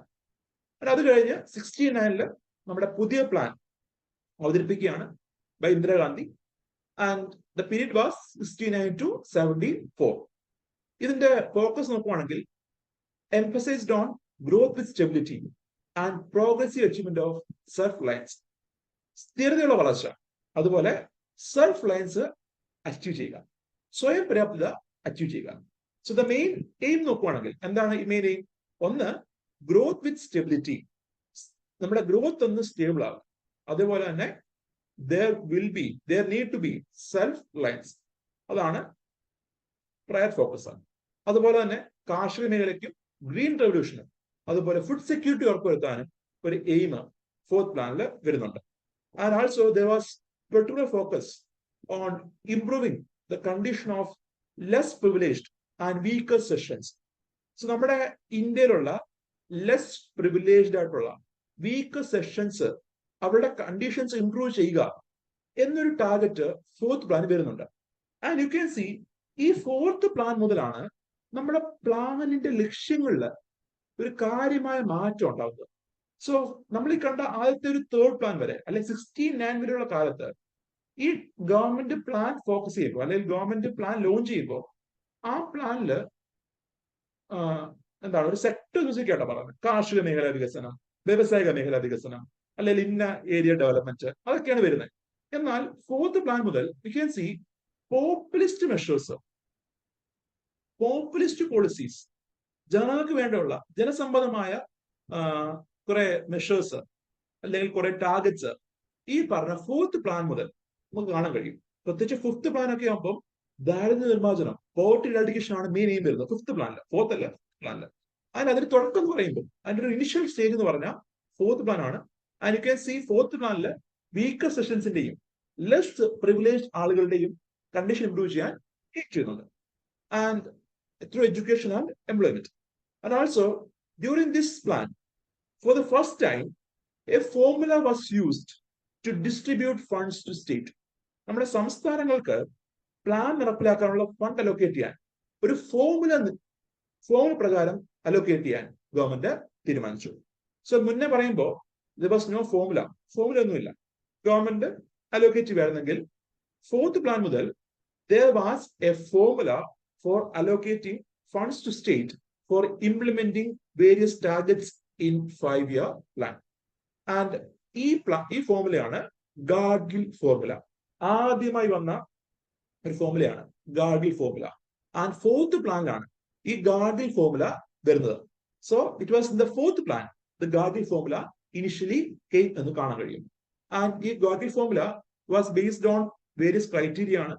ഒരു സ്റ്റേറ്റിലെ population, per capita income, tax support, ongoing irrigation and power projects, special problems, ഇങ്ങനെ ഡിഫറെന്റ് ക്രൈറ്റീരിയ എന്ത് ചെയ്യുന്നുണ്ട്, നോക്കുന്നുണ്ട്. സോ ഈ ഒരു ഓരോ ക്രൈറ്റീരിയക്കും ഓരോ വെയിറ്റേജ് ഉണ്ട്. ഇപ്പൊ പോപ്പുലേഷന് 60% വെയിറ്റേജ്, പെർ ക്യാപിറ്റ ഇൻകത്തിന് 10% വെയിറ്റേജ്, ബാക്കിയുള്ളതിനെല്ലാം 10% weightage. So you can see ഇങ്ങനെ വെയിറ്റേജ് അനുസരിച്ചാണ് എത്ര കൊടുക്കണം, എത്ര ഷെയർ, എത്ര എമൗണ്ട് സംസ്ഥാനം വിധിക്കണമെന്ന് തീരുമാനിക്കുന്നത്. So based on this different factors, the funds are allocated to different state. And the ഫോർമുലയാണ് ഗാഡ്ഗിൽ ഫോർമുല. ആൻഡ് ആ ഫോർമുല അറിയേണ്ട ആവശ്യമില്ല, ജസ്റ്റ് അറിഞ്ഞിരിക്കുക ഇതൊക്കെ കംപ്രസ് ചെയ്തിട്ടാണ് ആ ഫോർമുല ഡെവലപ്പ് ചെയ്തത്. And this Gadgil formula was used during fifth plan also. Fifth പ്ലാനിലും ഈ പറഞ്ഞ ഗാഡ്ഗിൽ ഫോർമുല വെച്ചാണ് ഫണ്ട് അലോക്കേറ്റ് ചെയ്തതെന്ന് കാണാൻ കഴിയും. And during this plan there was a slogan just there in the national, all through the nation, എല്ലാ രാജ്യമൊട്ടാകെ മുഴങ്ങി കേട്ട ഒരു സ്ലോഗൻ ഉണ്ട്, അതാണ് ഗരീബി ഹട്ടാവോ. ആൻഡ് 1971 നമുക്കറിയാം ഇലക്ഷൻ വരുന്നുണ്ട്. കോൺഗ്രസിന്റെ കാര്യം പറയുമ്പോൾ അന്നും ഇന്നും സ്പ്ലിറ്റ് ആണ്. ആൻഡ് ഇന്ദിരാഗാന്ധിയുടെ ഒരു പക്ഷം വരുന്നു, അതുപോലെ കാമരാജിന്റെ ഒരു പക്ഷം വരുന്നു. സോ 1971 യു ക്യാൻ സി നമ്മുടെ കോൺഗ്രസ് സ്പ്ലിറ്റ് ചെയ്യുന്നുണ്ട്. 71 ഇലക്ഷനിൽ ഇന്ദിരാഗാന്ധിക്കെതിരെ ഒരു പ്രതിഷേധം അല്ലെങ്കിൽ ഒരു സ്ലോഗൻ വരുന്നുണ്ട്, അതാണ് ഇന്ദിര ഹട്ടാവോ എന്നൊരു സ്ലോഗൻ വരുന്നുണ്ട്. So during 1971 election U may C നമ്മുടെ കോൺഗ്രസ് സ്പ്ലിറ്റ് ചെയ്തിട്ട് ഇന്ദിരാഗാന്ധി പക്ഷം, കാമരാജ് പക്ഷം, രണ്ട് പക്ഷം ഉണ്ടാവുന്നു. ആ സമയത്ത് ഇന്ദിരാഗാന്ധിക്കെതിരെ ഒപ്പോസിഷൻ മെമ്പേഴ്സ് ഒരു സ്ലോഗൻ ഉന്നയിക്കുന്നതാണ് ഇന്ദിര ഹട്ടാവോ, ഇന്ദിരയെ ഓടിക്കൂ, അതായിരുന്നു ആ സ്ലോഗന്റെ പേര്. ആൻഡ് ഈ ഒരു സ്ലോഗനെ കൗണ്ടർ ചെയ്യാനായിട്ട് ഇന്ദിരാഗാന്ധി ഉപയോഗിക്കുന്ന സ്ലോഗനാണ് ഗരീബി ഹട്ടാവോ. അദ്ദേഹം പറഞ്ഞിങ്ങനെയാണ്, വോ കഹത്തെ ഹേ ഇന്ദിര ഹട്ടാവോ, മേ കഹത്തി ഹു ഗരീബി ഹട്ടാവോ. അവര് പറഞ്ഞത് ഇന്ദിര ഓടിക്കാനാണ്, എന്നാൽ ഞാൻ പറഞ്ഞത് എന്താണ്, ഗരീബി ഓടിക്കുക. ഗരീബി എന്ന് വെച്ചാൽ എന്താ, പോവർട്ടിയാണ്. സോ ദാരിദ്ര്യം നിർമ്മാർജ്ജനം ചെയ്യുക, അതാണ് എന്റെ സ്ലോഗൻ എന്നാണ് ഇന്ദിരാഗാന്ധി പറഞ്ഞത്. And you can see thanks to this slogan and this her charisma, Indira Gandhi ആ സമയത്ത് ഇലക്ഷൻ ജയിക്കുകയാണ്. ആൻഡ് അതിനുശേഷം നിങ്ങൾക്ക് കാണാം ഈ സെയിം സ്ലോഗൻ തന്നെ ഫിഫ്ത്ത് പ്ലാൻ ഡോക്യുമെന്റില്, അടുത്ത പ്ലാനിൽ, ഫോർത്തിലല്ല ഫിഫ്ത്ത് പ്ലാനില് the same slogan was insert എന്ന് കാണാൻ കഴിയും. ഫിഫ്ത്ത് പ്ലാനിന്റെ ഒരു ടാർഗറ്റ്, മെയിൻ ടാർഗറ്റ് നോക്കുവാണെങ്കിൽ ഗരീബി ഹട്ടാവോ ആണ്, പോവർട്ടി എഡ്യൂക്കേഷൻ ആണ്. സോ അതങ്ങനെ വന്നെന്ന് വെച്ച് കഴിഞ്ഞാൽ ഇതാണ് കഥ. 71 ഇലക്ഷനിൽ ഇന്ദിരാഗാന്ധി ഉപയോഗിക്കുന്നു, ഇന്ദിരാഗാന്ധി ജയിക്കുന്നു. അത് കഴിഞ്ഞ് വരുന്ന പ്ലാനിലാണെന്ത്, ആ സ്ലോഗൻ ഇന്ദിരാഗാന്ധി ഇൻസേർട്ട് ചെയ്യുന്നത്. അതുപോലെ തന്നെ during this time 14 banks were nationalized. So നമ്മൾ പഠിച്ചതാണിത്. 1969 ജൂലൈ 19 14 ബാങ്കുകളെ ഇന്ദിരാഗാന്ധി സമയത്ത് നാഷണലൈസ് ചെയ്യുന്നുണ്ട്, mainly to extend the fund to the rural areas and to unbanked areas. Unbanked ഏരിയസിലേക്കും റൂറൽ ഏരിയയിലൊക്കെ ബാങ്കുകളുടെ പ്രവർത്തനം വർദ്ധിപ്പിക്കുക, അതുപോലെ ബാങ്കുകളുടെ ലോണുകളുടെ അവൈലബിലിറ്റി വർദ്ധിപ്പിക്കുക, അതായിരുന്നു ഇതിന്റെ ലക്ഷ്യം. And you can see the news cutting. ആ സമയത്തെ പേപ്പർ കട്ടിംഗ് നിൽക്കുകയാണ്. 14 top banks are nationalised. And അതുപോലെ തന്നെ towards the end of this plan, ഈ 4th പ്ലാന്റെ അവസാനമാണ് ഇന്ത്യ ആദ്യത്തെ ന്യൂക്ലിയർ ടെസ്റ്റ് നടത്തുന്നത് at Pokhran. So during 18 May 1974. അതിന്റെ കോഡ് നെയിം അറിയാമോ? It was smiling Buddha. ബുദ്ധൻ ചിരിക്കുന്നു എന്നായിരുന്നു അതിന്റെ code name. So this was the picture on the site. 1974 first nuclear test of India. And അതേപോലെ തന്നെ ഈ സമയത്തെ ഗ്രോത്ത് റേറ്റ് നോക്കുവാണെങ്കിൽ 3.3% ഗ്രോത്ത് മാത്രമേ 4th പ്ലാൻ അച്ചീവ് ചെയ്യാൻ കഴിയുന്നുള്ളൂ. എന്നാൽ ടാർഗറ്റ് നോക്കുമ്പോൾ 5.7 ആയിരുന്നു. അതേപോലെ during this plan there was an increase in the outlay for family planning. So നിങ്ങൾക്ക് ഓർമ്മ ഉണ്ടാവല്ലോ, നമ്മൾ ഔട്ട്കം ബഡ്ജറ്റ് പറഞ്ഞപ്പം ഔട്ട്ലേ, ഔട്ട്കം, ഔട്ട്പുട്ട് ഡിസ്കസ് ചെയ്തതാണ്. ഔട്ട്ലേ എന്ന് വെച്ചാൽ എന്താ? എത്ര എമൗണ്ട് ആണോ സർക്കാർ അനുമതി നൽകുന്നത്. സോ 3rd പ്ലാൻ സമയത്ത് കുടുംബാസൂത്രണത്തിന്, ഫാമിലി പ്ലാനിങ്ങിന് 278 കോടി രൂപ ഗവൺമെന്റ് എന്ത് ചെയ്തു? അലോക്കേറ്റ് ചെയ്തു. And this was an increase from the 4th plan സമയത്ത്.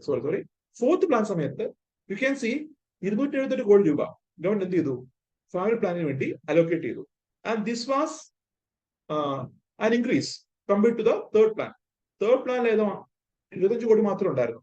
അതിന്റെ 10 ഇരട്ടിയോളം ഫണ്ട് ഗവൺമെന്റ് ഈ പറഞ്ഞ ഫാമിലി പ്ലാനിന് വേണ്ടി 4th പ്ലാനിൽ അലോക്കേറ്റ് ചെയ്യുന്നുണ്ട്. ആൻഡ് ഈ ഒരു പ്ലാനില് 4th പ്ലാൻ സമയത്ത് our economy has faced several challenges. അത് കാരണമാണ് നമ്മുടെ ഗ്രോത്ത് റേറ്റ് കുറയുന്നത്. ചലഞ്ച് നോക്കുവാണെങ്കിൽ the first challenge is the first oil shock of 1973. So നിങ്ങളിപ്പം ഈ ഇടയ്ക്ക് ഇസ്രായേൽ പലസ്തീൻ യുദ്ധം നടക്കുന്നുണ്ട്. അപ്പൊ ആ സമയത്ത് നിങ്ങൾ കേട്ടൊരു വാറായിരിക്കും യോം കീപ്പൂർ വാർ എന്ന് പറഞ്ഞിട്ട്. സോ യോം കീപ്പൂർ വാർ എന്ന ഒരു ഫെസ്റ്റിവൽ ആണ്. യോം കീപ്പൂർ എന്ന് വെച്ചാൽ ഇറ്റ്സ് ഒരു ഫെസ്റ്റിവൽ ടൈമാണ്. ആൻഡ് ഈ പറഞ്ഞ 1970 സമയത്ത് ഇസ്രായേലും അതുപോലെ തന്നെ ഈജിപ്തും സിറിയയും ഇസ്രായേലിനെതിരെ യുദ്ധം വന്നു. War between Israel versus Egypt and Syria. ഈജിപ്തും സിറിയയും ഇസ്രായേലിനെതിരെ യുദ്ധം വന്നു. ആൻഡ് ഈ യുദ്ധത്തിനകത്ത് you can see Arab states എല്ലാം എന്ത് ചെയ്തു? സിറിയനെ ഈജിപ്തിനെ സപ്പോർട്ട് ചെയ്തു. എന്നാൽ യൂറോപ്യൻ നേഷൻസ്, വെസ്റ്റേൺ കൺട്രീസ്, ഇവരെല്ലാം ഇസ്രായേലിനെ സപ്പോർട്ട് ചെയ്തു. And Israel got mass support from outside world. Arab Nations ഒഴിച്ച് ബാക്കിയുള്ള വെസ്റ്റേൺ കൺട്രീസിൽ നിന്നും അമേരിക്ക, യൂറോപ്യൻ കൺട്രീസ് അവരൊക്കെ എന്ത് ചെയ്തു? ഇസ്രായേലിനെ സപ്പോർട്ട് ചെയ്യുന്നുണ്ട് ഈ പറഞ്ഞ യോം കിപ്പൂർ വാർ സമയത്ത്. അപ്പൊ ഈ യോം കിപ്പൂർ വാർ സമയത്ത് ഇസ്രായേലിന് കിട്ടിയ സപ്പോർട്ട്, അത് പ്രതിഷേധിച്ചുകൊണ്ട് നമ്മുടെ ഓയിൽ പ്രൊഡ്യൂസിങ് കൺട്രീസ് അവരെന്ത് ചെയ്തു? ദേ reduce the production.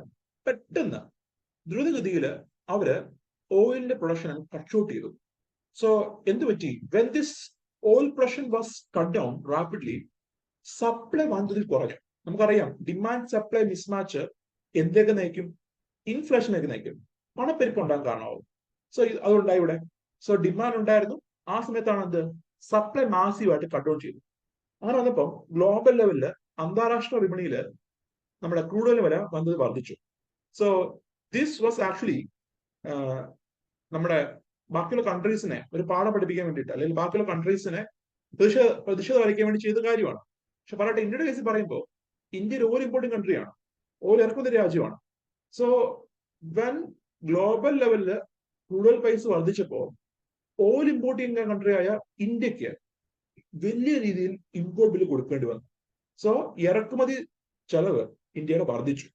And this led to massive erosion of India's wealth.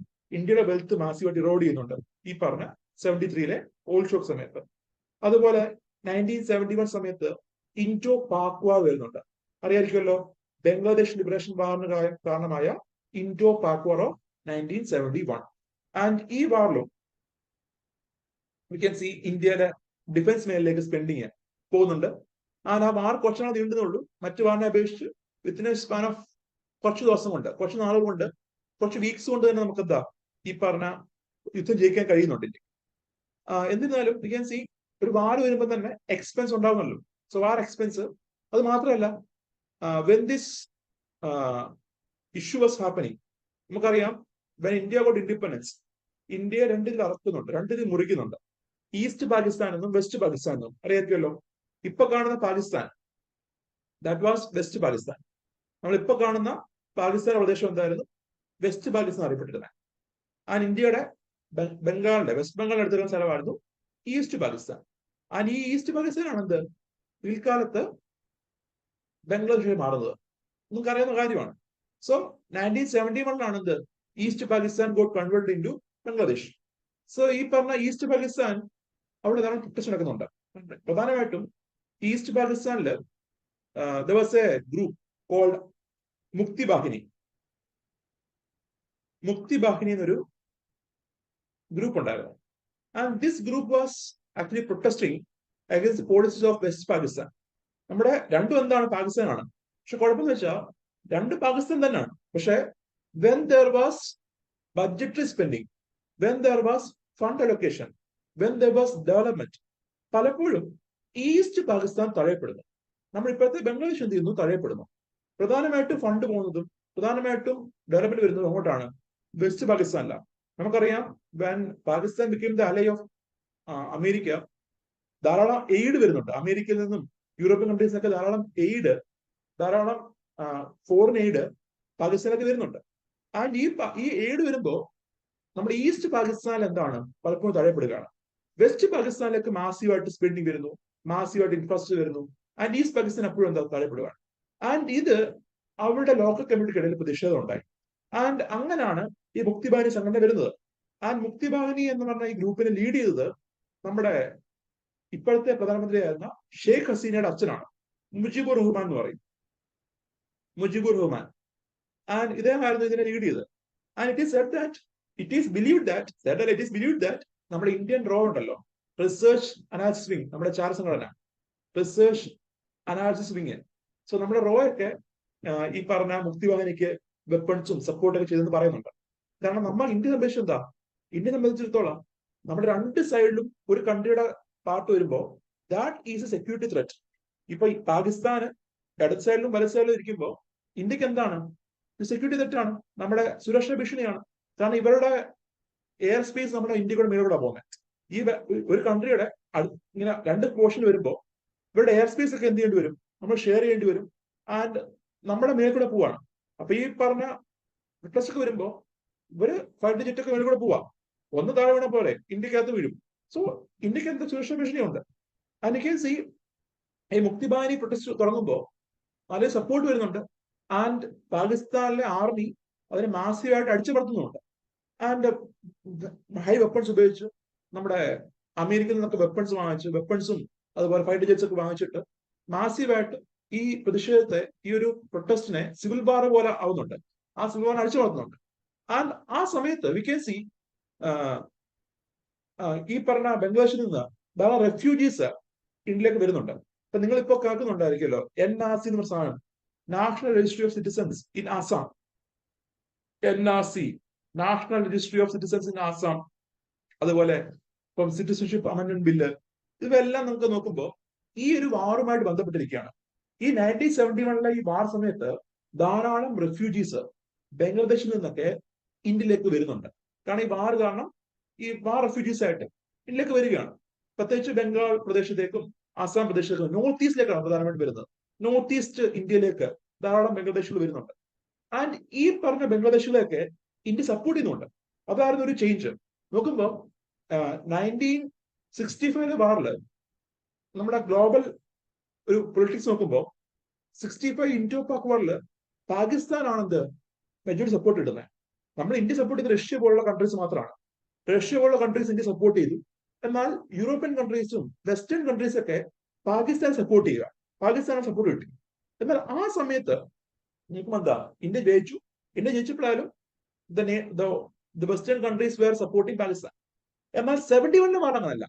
71 വാറില് India tilted our image. നമ്മുടെ ഇമേജ് നമ്മൾ ടിൽറ്റ് ചെയ്തു. അത് നോക്കുവാണെങ്കിൽ നിങ്ങൾ പേപ്പർ കെട്ടി കണ്ടു കാണും. അല്ലെങ്കിൽ നിങ്ങൾ സെർച്ച് ചെയ്താൽ മതി, നിങ്ങൾക്ക് കാണാൻ കഴിയും. 1971 ഈ പറഞ്ഞ റെഫ്യൂജീസ് ഒക്കെ ഇന്ത്യ വരുമ്പോൾ ഇവർക്ക് വേണ്ട ക്യാമ്പ് ഇന്ത്യ സെറ്റ് ചെയ്യുന്നുണ്ട്, ഇവർക്ക് താമസിക്കാൻ വേണ്ടി ക്യാമ്പ് സെറ്റ് ചെയ്യുന്നുണ്ട്. It is said that 50 ലാക്കോളം 50 lakh refugees India support ചെയ്യുന്ന പറയുന്നത്. ആ ഒരു സമയത്ത് 50 ലാക്കോളം റെഫ്യൂജീസിനെ ഇന്ത്യ സപ്പോർട്ട് ചെയ്യുന്ന പറയുന്നത്. ആൻഡ് നമ്മുടെ ഇന്ദിരാഗാന്ധി, നമ്മുടെ പ്രൈം മിനിസ്റ്റർ ഓഫ് ഇന്ത്യ എന്ത് ചെയ്യും, ആ സമയത്ത് ഈ ക്യാമ്പിലേക്ക് ലിസ്റ്റ് ചെയ്യും. ഇന്ദിരാഗാന്ധി ഈ റെഫ്യൂജി ക്യാമ്പിലേക്ക് ലിസ്റ്റ് ചെയ്യും. അങ്ങനെ ഈ റെഫ്യൂജി ക്യാമ്പിലുള്ള ആളുകൾ എന്ത് ചെയ്യും, ഇന്ദിരാഗാന്ധിയെ തൊഴുന്നു, ഇങ്ങനെ അവർ കരയുന്നു, കെട്ടിപ്പിടിക്കുന്നു. ഇന്ദിരാഗാന്ധി അവരെ കെട്ടിപ്പിടിക്കുന്നു, കരയുന്നു. അപ്പൊ നോക്കുമ്പോൾ എന്താ, ഈ ഒരു ഇമേജസ്, ഈ ഇന്ദിരാഗാന്ധി അവരോടുള്ള പെരുമാറ്റം, ഇതൊക്കെ മാസീവായിട്ട് നമ്മൾ സ്പ്രെഡ് ചെയ്തു. ഇന്ത്യ മാത്രമല്ല, പ്രത്യേകിച്ച് ഗ്ലോബൽ മീഡിയയിൽ BBC പോലുള്ള വിദേശ മാധ്യമങ്ങളെല്ലാം ഈ ഇമേജ് ഒക്കെ നമ്മൾ എന്ത് ചെയ്യുന്നുണ്ട്, സ്പ്രെഡ് ചെയ്യുന്നുണ്ട്. കാരണം അത് നമ്മുടെ സ്റ്റാൻസ് അറിയിക്കാൻ വേണ്ടി മാത്രമല്ല, നമ്മുടെ ഇമേജ് മാറ്റാൻ വേണ്ടി കൂടാണ്. ആൻഡ് ഈ 71 വാർ വരുമ്പോൾ എന്താ, അപ്രതീക്ഷിതമായിട്ട് ഇന്ത്യക്ക് സപ്പോർട്ട് കിട്ടുന്നുണ്ട്. പല രാജ്യങ്ങളും എന്ത് ചെയ്യുന്നുണ്ട്, ഇന്ത്യ സപ്പോർട്ട് ചെയ്യുന്നു. അതിന് കാരണം വെച്ചാൽ ഇന്ദിരാഗാന്ധിയുടെ ആ സമയത്ത് ഒരു കരിഷ്മ മാത്രമല്ല, പുള്ളിക്കാരി ആ ഇമേജ് മാറ്റിയുള്ളതാണ്. 65 വാറില് പാകിസ്ഥാൻ സപ്പോർട്ട് കിട്ടിയപ്പോ 71 വാറിൽ എന്താ, ഇന്ത്യക്ക് സപ്പോർട്ട് വരുന്നുണ്ട്. ആൻഡ് ആൾസോ ഇന്ത്യയുടെ ഇമേജ് നമ്മൾ ഒന്ന് മാറ്റി. കാരണം ഇന്ത്യ എന്താ, ഇന്ത്യയുടെ ആൾക്കാരല്ല ഇത്, ഈ പറഞ്ഞ ബംഗ്ലാദേശിലെ ആൾക്കാർ അല്ലെങ്കിൽ ഈസ്റ്റ് പാകിസ്ഥാനിലെ ആളുകളെ സ്വന്തം ആൾക്കാരെ പോലെ കണ്ട് അവർക്ക് വേണ്ട ഫുഡ്, ഷെൽട്ടർ, അതുപോലെ ഈ അവർക്ക് വേണ്ട ക്ലോത്ത്സ് ഒക്കെ ഇന്ത്യ പ്രൊവൈഡ് ചെയ്യുന്നു. സോ ഒരു ബർഡനാണ് ഇന്ത്യ, ഇന്ത്യക്ക് ബർഡനാണ്. എന്നിട്ട് പോലും ഇന്ത്യ അത് ചെയ്യുന്നു എന്നൊക്കെ പറഞ്ഞിട്ട് ഗ്ലോബൽ മീഡിയ എന്താ, ഇന്ത്യയെ അപ്രീഷിയേറ്റ് ചെയ്യുന്നുണ്ട്. സോ അതെന്താണ്, നമ്മുടെ ഇമേജ് ബിൽഡ് ചെയ്യാൻ കാണുന്നുണ്ട് ഈ 71 വാർ. എന്നിരുന്നാലും ആ വാർ എന്താ, നമ്മൾ നല്ല രീതിയിൽ വിജയിച്ചു. And that was about 71 war. And അതുപോലെ during this time there was monsoon failure ഉണ്ടാകുന്നുണ്ട്, ഡ്രോട്ട് ഉണ്ടാകുന്നുണ്ട് during this 16 and 74 time period. And അതിന് ഭാഗമായിട്ട് ഇൻഫ്ലേഷൻ ഉണ്ടാകുന്നുണ്ട്. ആൻഡ് ഇതെല്ലാം കാരണം വി ക്യാൻ സി ഈ പറഞ്ഞ ഫോർത്ത് പ്ലാൻ പീരീഡിൽ പ്രതീക്ഷിച്ചത്ര ഗ്രോത്ത് റേറ്റ്, വളർച്ച നിരക്ക് അച്ചീവ് ചെയ്യാൻ കഴിഞ്ഞില്ല. എന്നാൽ തേർഡ് പ്ലാൻ പോലെ ഒരു അമ്പേ പരാജയമായ പ്ലാൻ നമുക്ക് പറയാൻ കഴിയില്ല. കാരണം ഗ്രോത്ത് അച്ചീവ് ചെയ്തില്ല സത്യം തന്നെ, പക്ഷെ ഈ പറഞ്ഞ സ്പെൻഡിങ് തേർഡ് പ്ലാൻ പോലെ നമുക്ക് ഒന്നും നടന്നില്ലെന്ന് പറയാൻ ഫോർത്ത് പ്ലാനിൽ കഴിയില്ല. Now it is fifth plan. The chairman was Indira Gandhi. The draft of fifth plan was prepared by DP Dharnana. And you can see the objectives. Fifth plan ന്റെ പ്രധാന ലക്ഷ്യം നോക്കുമ്പോൾ removal of poverty, Garibi Hatao, and attainment of self reliance. So fourth plan സമയത്ത് മുഴുകി കേട്ട ആ ഒരു slogan ആണെന്ത് ഫിഫ്ത്ത് പ്ലാൻ ഡോക്യുമെന്റ് തന്നെ വരുന്നത്, poverty eradication and attainment of self-reliance. And there was special focus on agriculture production, defense and employment.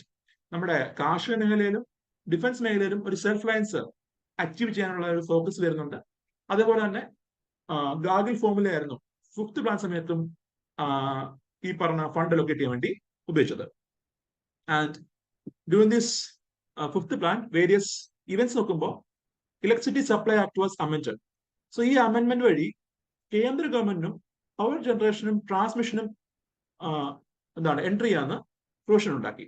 So 75 electricity supply act was amended, so which enabled the central government the power to enter in to power generation and transmission. അതുപോലെ ICDS scheme 75 ഒക്ടോബറിൽ launch ചെയ്യുന്നുണ്ട്. ഇതിന്റെ ഭാഗം വരുന്നതാണ് നമ്മുടെ anganwadi system അല്ലേ, anganwadi system, അത് ICDSന്റെ ഭാഗമായി വരുന്ന ഒരു ഇനിഷ്യേറ്റീവ് ആണ്. അതുപോലെ 20 point programme was launched. So 20 point programme എന്ന് പറഞ്ഞാൽ സർക്കാർ അടുത്ത 5 വർഷം ഫോക്കസ് ചെയ്യുന്ന 20 പ്രയോറിറ്റി ഏരിയാസ് ഗവൺമെന്റ് ഫിക്സ് ചെയ്തു. So you can see the areas like poverty, employment, education, health, housing, agriculture, land reforms, then irrigation, drinking water. എന്നിങ്ങനെ 20 മേഖലകൾ, 20 areas government focus ചെയ്തു. അതാണ് എന്ത് ഈ 20 point പ്രോഗ്രാം എന്ന് പറഞ്ഞത്. സോ 20 point പ്രോഗ്രാം എന്ന് പറഞ്ഞാൽ മിനിമം ഇത്ര ഏരിയാസ് അവിടെ ഇംപ്രൂവ്മെന്റ് ഗവൺമെന്റ് കൊണ്ടുവരും. അവിടെ വേണ്ട ഫണ്ടുകൾ അലോക്കേറ്റ് ചെയ്യും, അവിടെ വേണ്ട ഇംപ്രൂവ്മെന്റ് ഗവൺമെന്റ് ചെയ്യും. And the main aim of this 20 point program is to eradicate the poverty in the country. നമ്മുടെ poverty eradication നടപ്പിലാക്കുക, അതേപോലെ തന്നെ ആളുകളുടെ ലിവിംഗ് സ്റ്റാൻഡേർഡ്സ് ഇംപ്രൂവ് ചെയ്യുകയാണ് ഇതിൽ എയിം ചെയ്യുന്നത്. And during this fifth plan you can see on the 1975 നമ്മുടെ infamous national emergency was declared. So, ആ സമയത്തെ പ്രസിഡന്റ് ഫക്രുദ്ദീൻ അലി അഹമ്മദ് ആണ്. Now we can see the other events during this fifth plan. During this time, the government hand over a new function to RBI. ഞാൻ വന്ന് പറഞ്ഞിട്ടുണ്ട്, reserve bank of ഇന്ത്യക്ക് ഒരു പുതിയ function government ഈ സമയത്ത് ഹാൻഡ് ഓവർ ചെയ്യുന്നുണ്ട്. Mainly to control inflation. ഇന്ത്യയിലെ പണപ്പെരുപ്പം കൺട്രോൾ ചെയ്യാൻ വേണ്ടിയിട്ട് 1975 സമയത്ത് ഗവൺമെന്റ് RBIക്ക് ഒരു അഡീഷണൽ പവർ ഗവൺമെന്റ് ഗ്രാന്റ് ചെയ്യുകയാണ് in order to control inflation. And during this fifth plan, നോക്കുവാണെങ്കിൽ the first non-Congress government came at the center. നമ്മുടെ ഇന്ത്യയിലെ ആദ്യ നോൺ കോൺഗ്രസ് ഗവൺമെന്റ് അധികാരത്തിൽ വരുന്നത് ഫിഫ്ത്ത് പ്ലാൻ പീരീഡിലാണ്. 1977 ഇലക്ഷനിലാണ് ഇന്ത്യയിലെ ആദ്യ നോൺ കോൺഗ്രസ് ഗവൺമെന്റ് അധികാരത്തിൽ വരുന്നത്. It was leaded by Morarji Desai ആണ്. ആൻഡ് ഈ സമയത്ത് നോക്കുവാണെങ്കിൽ when this Janata Party or the Morarji Desai-led government came at the center, ചെയ്ത കാര്യം എന്ന് വെച്ച് കഴിഞ്ഞാൽ നേരത്തെ ഉണ്ടായിരുന്ന നടപ്പിലാക്കൊണ്ടിരുന്ന ഫിഫ്ത്ത് പ്ലാൻ എന്ത് ചെയ്തു? ടെർമിനേറ്റ് ചെയ്തു. സോ നമ്മൾ കാണുവാണെങ്കിൽ 1974 to 79 ആയിരുന്നു ഫിഫ്ത്ത് പ്ലാനിന്റെ അനൗൺസ്മെന്റ് ടൈം പീരീഡ് പറഞ്ഞത്. എന്നാൽ 1978 ആയപ്പോൾ എന്ത് ചെയ്തു? ഫിഫ്ത്ത് പ്ലാനിങ് ടെർമിനേറ്റ് ചെയ്തു. ആൻഡ് അതിനുശേഷം the Morarji Desai-led government, they announced a new plan. അതാണ് റോളിംഗ് പ്ലാൻ. അതിലേക്ക് വരാം. അതിന് മുന്നേ നോക്കുവാണെങ്കിൽ during this fifth plan, the inflation was controlled, the agriculture production grew by 4.2, and growth target നോക്കുമ്പോൾ 5.2% growth was achieved during this fifth plan. And now it is rolling plan. So 1978 ഈ ഒരു plan Janata Party launch ചെയ്യുന്നത്. And you can see rolling പ്ലാന്റെ പ്രത്യേകത, ഇത് ഒരു ഒരു fixed model അല്ല, ഒരു ഫിക്സഡ് പ്ലാൻ അല്ല. നമ്മുടെ 5 പ്ലാൻ എന്ന് പറയുമ്പോൾ എന്താ? ഒരു ഫിക്സഡ് പ്ലാൻ ആണ്. അതായത് ഇപ്പം once the plan is announced, plan ഒരിക്കൽ അനൗൺസ് ചെയ്ത് കഴിഞ്ഞാൽ അത് ടാർഗറ്റ് എന്ത് ചെയ്യുന്നില്ല? റിവൈസ് ചെയ്യുന്നില്ല. സോ ഒരിക്കൽ പ്ലാൻ അനൗൺസ് ചെയ്യുമ്പോൾ എന്താണോ ടാർഗറ്റ്, അത് തന്നെ ആയിരിക്കും എന്ത് അച്ചീവ് ചെയ്യാൻ ഗവൺമെന്റ് ടാർഗറ്റ് ചെയ്യുന്നത്. സോ ഇപ്പൊ നോക്കുമ്പോൾ പറയാണ് ഫിഫ്ത്ത് പ്ലാൻ സമയത്ത് ഗവൺമെന്റ് പറയുന്നു to increase the agriculture production by 10%. ഇന്ന് ടാർഗറ്റ് വെക്കുവാണ്. സോ ഇതെന്താണ്? ആ എൻറ്റയർ 5 year പീരീഡിലും ഈ ടാർഗറ്റിന് വേണ്ടിയാണ് എന്ത് ഗവൺമെന്റ് എയിം ചെയ്യുന്നത്. ഇതാണ് ഒരു ഫിക്സഡ് പ്ലാൻ എന്ന് പറഞ്ഞാൽ ഒരു ഫിക്സഡ് മോഡലായിരുന്നു നമ്മുടെ പഴയ 5 year പ്ലാൻ. എന്നാൽ റോളിംഗ് പ്ലാൻ എന്ന് പറയുമ്പോൾ ആസ് ദ നെയിം പോലെ തന്നെ, as the name suggest, U can C ഈ പ്ലാന്റെ പ്രത്യേകത ഇറ്റ് ഈസ് എ കണ്ടിന്യൂയിങ് മോഡലാണ്. അതായത് ഓരോ വർഷവും ഗവൺമെന്റ് വേണമെങ്കിൽ എന്ത് ചെയ്യാം? റിവൈസ് ചെയ്യാം. ഒരു പ്ലാൻ അവതരിപ്പിച്ചു കഴിഞ്ഞ് ഇപ്പൊ റോളിംഗ് പ്ലാൻ 78 വന്ന ശേഷം ഓരോ വർഷവും ഗവൺമെന്റ് ബഡ്ജറ്റ് അവതരിപ്പിക്കുമ്പോൾ government is announcing the budget, government എന്ത് ചെയ്യാം? ആ പ്ലാനിലെ റിവിഷൻ കൊണ്ടുവരാം. ആ പ്ലാനിലെ ടാർഗറ്റുകൾ, ആ പ്ലാനിലെ ലക്ഷ്യങ്ങളൊക്കെ എന്ത് ചെയ്യാം? ഗവൺമെന്റിന് റിവൈസ് ചെയ്യാം. ഇതുകൊണ്ടാണ് ഇതിനെ കണ്ടിന്യൂയിങ് മോഡൽ എന്ന് വിളിക്കുന്നത്. ആൻഡ് ഈ റോളിംഗ് പ്ലാനിന്റെ ആശയം ആദ്യമായിട്ട് പ്രപ്പോസ് ചെയ്തത് ഗുണ്ണാർ മിഡൽ ആണ്, Karl Gunnar Myrdal. So he was the economist. ഇദ്ദേഹം നോബൽ ലോറേറ്റ് ആണ്. പിൽക്കാലത്ത് നോബൽ പ്രൈസ് കിട്ടുന്ന വ്യക്തിയാണ്, Nobel laureate in economics. So ഇദ്ദേഹം പ്രപ്പോസ് ചെയ്യുന്നതാണ് ഈ റോളിംഗ് പ്ലാൻ. അദ്ദേഹം പറഞ്ഞത് this rolling plan will be beneficial for developing and undeveloped countries. Developing കൺട്രീസിനും അതുപോലെ പൂർ കൺട്രീസിനും അവരുടെ വികസനത്തിന് വേണ്ടിയിട്ട് ഉതകുന്നതാണ് റോളിംഗ് പ്ലാൻ എന്നാണ് അദ്ദേഹം പ്രപ്പോസ് ചെയ്യുന്നത്. ഇത് കൂടാതെ കുറെ ഫീച്ചേഴ്സ് ഉണ്ട്, അതിനുള്ളത് മാത്രം മതി. ഇത് കൂടാതെ തന്നെ കുറെ ഫീച്ചർ ഉണ്ട്. പക്ഷേ എക്സാം ഒരു feel we need to know only this feature. എന്താ ഒരു കണ്ടിന്യൂ മോഡലായിരുന്നു, ഇടയ്ക്കിടയ്ക്ക് എന്ത് ചെയ്യാം? റിവൈസ് ചെയ്യാൻ പറ്റും എന്നുള്ള കാര്യം അറിഞ്ഞിരിക്കുക. അതേപോലെ തന്നെ in this rolling plan the government can propose long term target also. Short term target അല്ലാതെ, 5 വർഷത്തെ ടാർഗറ്റ് അല്ലാതെ ലോങ് ടേം ടാർഗറ്റ് എന്ത് ചെയ്യാം? ഗവൺമെന്റിനെ പ്രപ്പോസ് ചെയ്യാൻ പറ്റും. സോ റോളിംഗ് പ്ലാന്റെ പ്രത്യേകത എന്താണ്? ഒന്ന് കണ്ടിന്യൂയിങ് മോഡലാണ്, ഒരു കണ്ടിന്യൂയിങ് പ്ലാൻ ആണ്. Each year the target can be revised. അതുപോലെ തന്നെ ഷോർട്ട് ടേം ടാർഗറ്റ് ഉണ്ട്, ഓരോ വർഷം ടാർഗറ്റ് വെക്കാം. അതുപോലെ ലോങ് ടേം ടാർഗറ്റ്, അതായത് 15 year ഒക്കെ ഉള്ള ടാർഗറ്റ് എന്ത് ചെയ്യാം? വേണമെങ്കിൽ വെക്കാൻ പ്രൊവിഷൻ ഉണ്ട് in this rolling plan. And various events നോക്കുവാണെങ്കിൽ during this rolling plan the government of India, അല്ലെങ്കിൽ റോളിംഗ് പ്ലാൻ സമയത്തല്ല അദ്ദേഹം പറഞ്ഞ, അതിന് മുന്നെയാണ്, ഡ്യൂറിംഗ് ദിസ് ടൈം പീരീഡ് നമ്മുടെ ഗവൺമെന്റ് ഓഫ് ഇന്ത്യ ഒരു പുതിയ സോഫ്റ്റ് ഡ്രിങ്ക് ഇൻട്രൊഡ്യൂസ് ചെയ്യുന്നുണ്ട്. സർക്കാർ ഓൺഡ് ബ്രാൻഡ്, സർക്കാർ ഓൺ ചെയ്യുന്ന ഒരു സോഫ്റ്റ് ഡ്രിങ്ക്, സർക്കാർ നിർമ്മിക്കുന്ന ഒരു സോഫ്റ്റ് ഡ്രിങ്ക്, അതാണ് ഡബിൾ 7. സോ 1977 ഈ പറഞ്ഞ സോഫ്റ്റ് ഡ്രിങ്ക് ഇന്ത്യയിൽ വരുന്നത്. ആൻഡ് അതിന്റെ പേര് ഡബിൾ 7 ആണ്. Double seven. And you can see it is an Indian soft drink brand, and it was introduced to compensate the quitting of Coca-Cola from Indian market. So 1977, post the inception of Janata Party, Janata government adhikarathu shesham, they introduced several policies which was not supported by foreign MNCs. So നമ്മുടെ ഇന്ത്യയിൽ 1977 Janata party വന്ന ശേഷം ഇവർ ചില foreign നയങ്ങൾ കൊണ്ടുവന്നു. പ്രത്യേകിച്ച് foreign exchange regulation കൊണ്ടുവന്നു. Ferrer act, foreign exchange regulation act, ഈ ഒരു ആക്ട് ഇതാക്കി. ഫെറ കൊണ്ടുവരുന്നതല്ല, ഫെറ ഇതാക്കി, കുറച്ചുകൂടെ സ്ട്രിക്റ്റ് ആക്കി. സോ കൊണ്ടുവരുന്നതിന് മുന്നെയാണ്. എന്നാൽ when this Janata Party came into power, they made this FERA Act stricter ആക്കി. അത് പ്രകാരം ഒരു ഫോറിൻ കമ്പനിക്ക് ഇന്ത്യയിൽ അതിന്റെ ബിസിനസ് നടത്തണമെങ്കിൽ there should be Indian stake also, ഇന്ത്യക്കാരുടെ ഓണർഷിപ്പ് അതിന് ഉണ്ടായിരിക്കണം. മനസ്സിലായോ? ഒരു ഫോറിൻ കമ്പനി ഇന്ത്യയിൽ ബിസിനസ് റൺ ചെയ്യുമ്പോൾ ഇന്ത്യക്കാരുടെ ഓണർഷിപ്പ്, ഇന്ത്യൻ സ്റ്റേക്ക് അതിലുണ്ടായിരിക്കണം എന്നൊരു ഡിമാൻഡ് വെക്കുന്നുണ്ട് ഇൻ ദിസ് ഫെയർ ആക്ട്. അതുപോലെ തന്നെ വി ക്യാൻ സി സർക്കാരിന്റെ FDI പോളിസി അല്ലെങ്കിൽ ഫോറിൻ ഡയറക്ട് ഇൻവെസ്റ്റ്മെന്റ് പോളിസി, അതും എന്താണ്? അഗെയിൻസ്റ്റ് ദ ഫോറിൻ ഇൻവെസ്റ്റ്മെന്റ് ആണ്.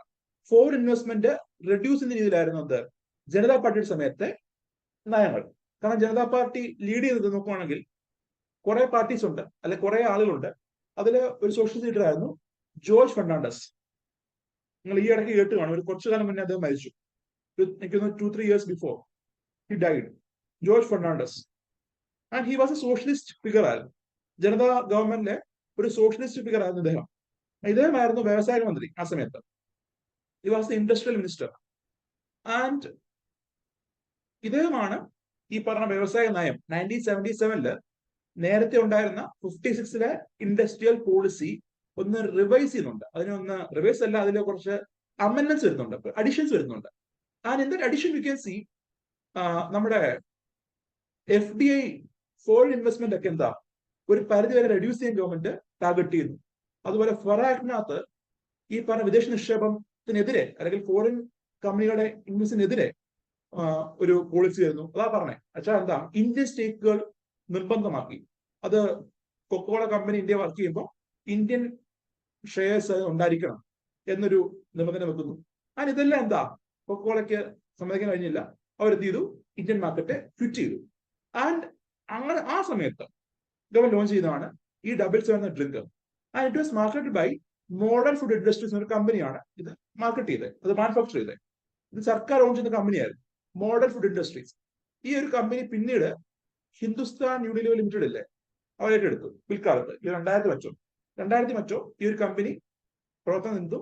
ആൻഡ് ഈ കമ്പനി മറ്റേ ഹിന്ദുസ്ഥാൻ യൂണിലിവർ ലിമിറ്റഡ് ഏറ്റെടുത്തു. ആൻഡ് ഈ ഒരു സോഫ്റ്റ് ഡ്രിങ്കിന്റെ ഫോർമുല തയ്യാറാക്കിയത് Central Food Technology Research Institute ആണ്. Central Food Technology Research Institute ആണ് ഈ ഒരു ഡ്രിങ്കിന്റെ ഫോർമുല തയ്യാറാക്കുന്നത്. പറയട്ടെ, ഈ സോഫ്റ്റ് ഡ്രിങ്ക് അത്ര വിജയിച്ചില്ല. അതിന് കാരണം ഒന്ന്, കൊക്കോളയെ കോമ്പൻസേറ്റ് ചെയ്യാൻ കഴിഞ്ഞില്ല. കൊക്കോളയുടെ ആ ഒരു ടേസ്റ്റ് ആൾക്കാർക്ക് മറക്കാൻ കഴിഞ്ഞില്ല.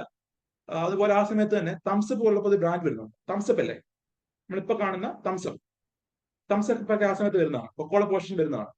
സോ കൊക്കോള പോഷൻ വരുന്ന തംസപ്പ് അതിനെന്താ ഒരു ഡിമാൻഡ് വരുന്നു, കാരണം അതിന് ടേസ്റ്റ് കുറച്ചുകൂടെ മെച്ചമായിരുന്നു. എന്നാൽ നമ്മുടെ ഡബിൾ 7 ടേസ്റ്റ് ആൾക്കത്ര ഇഷ്ടപ്പെട്ടില്ല. അങ്ങനെ കമ്പനി അത്ര ഇതിൽ പോയില്ല. പിന്നെ 1980 ഒക്കെ അപ്പൊ ഇന്ദിരാഗാന്ധി വന്നു. ഇന്ദിരാഗാന്ധി എന്ത് ചെയ്തു? ഈ ഒരു ബ്രാൻഡിന് വലിയ ഫോക്കസ് കൊടുത്തില്ല, അല്ലെങ്കിൽ ഈ ഒരു ബ്രാൻഡിന്റെ മാനുഫാക്ചറിങ്ങോ അതിന്റെ പ്രൊമോഷനോ ഒന്നും അധികം ഫോക്കസ് ഇന്ദിരാഗാന്ധി ഭാഗത്തുനിന്നും ഉണ്ടായില്ല. കാരണം 777 എന്ന് പറയുമ്പോൾ തന്നെ ഇന്ദിരാഗാന്ധിക്ക് എന്താ 77 ലക്ഷം ഓർമ്മ വരും. സോ അതുകൊണ്ട് she did not focus much on this bill എന്നാണ് പറയുന്നത്. ആൻഡ് അതുപോലെ തന്നെ during this rolling plan period നമ്മുടെ പുതിയ ഇൻഡസ്ട്രിയൽ പോളിസി, അത് പുതിയ policy actually this is actually not a new policy, ഒരു പുതിയ പോളിസി അല്ല, നേരത്തെ ഉണ്ടായിരുന്ന പോളിസി അമെന്റ്മെന്റ് ആണ്. New amendment in the policy, new amendment in the industrial policy നമ്മള് ഗവൺമെന്റ് നടപ്പിലാക്കാൻ തീരുമാനിച്ചു. അതുപോലെ തന്നെ നമ്മുടെ PD സിസ്റ്റം, പൊതുധന സംവിധാനം, അതിപ്പോ കാണുന്ന രീതിയിലേക്ക് ഒരു യൂണിവേഴ്സൽ സ്കീമായിട്ട് ഗവൺമെന്റ് റീവാം ചെയ്തു. So during this period U can C the PD system was revamped into a universal scheme for distribution of subsidized foods. And also കുടിൽ വ്യവസായങ്ങൾക്ക്, സ്മോൾ സ്കെയിൽ ഇൻഡസ്ട്രിക്ക് ഒരു ഫോക്കസ് വരുന്നുണ്ട്. അതുപോലെ തന്നെ 1977 സമയത്ത് നമ്മുടെ second committee on Panchayat Raj institutions government appoint ചെയ്യുന്നു. പഞ്ചായത്ത് രാജ് ഇൻസ്റ്റിറ്റ്യൂഷന്റെ സെക്കൻഡ് കമ്മിറ്റി, ഫസ്റ്റ് കമ്മിറ്റി ഏതായിരുന്നു? ബൽവന്ത് റായ് മെഹ്ത്ത കമ്മിറ്റി. സെക്കൻഡ് കമ്മിറ്റിയാണ് Ashok Mehta Committee. Ashok Mehta Committee. And this committee has recommended a two-tier structure for PRI. നമ്മുടെ നിലവിലുള്ള പഞ്ചായത്ത് രാജ് ഇൻസ്റ്റിറ്റ്യൂഷന് ഒരു 2-tier സ്ട്രക്ചർ ആണ് പ്രപ്പോസ് ചെയ്യുന്നത്. Balwant Rai Mehta suggest ചെയ്യുന്നത് 3-tier ആണ്. അശോക് മെഹ്ത്ത സജസ്റ്റ് ചെയ്യുന്നത് 2-tier ആണ്. ജില്ലാ പരിഷത്ത്, മണ്ഡൽ പഞ്ചായത്ത്, ഇന്ന് 2-tier ആണ് ഇത് പ്രപ്പോസ് ചെയ്യുന്നത്. അതുപോലെ 1980 എന്ത് ചെയ്തു? നമ്മുടെ പുതിയ ഗവൺമെന്റ് അധികാരത്തിൽ വരികയാണ്. നമ്മുടെ ജനതാ പാർട്ടി അവരുടെ ടെനുവർ 1980 ആയപ്പം ടെനുവർ നിന്നല്ല, അവര് രാജിവെച്ചു. കാരണം ഭൂരിപക്ഷം ഇല്ലാണ്ട് അവരെന്ത് ചെയ്തു? രാജിവെച്ചു. ആൻഡ് 1980 പുതിയ ഇലക്ഷൻ വരുന്നു.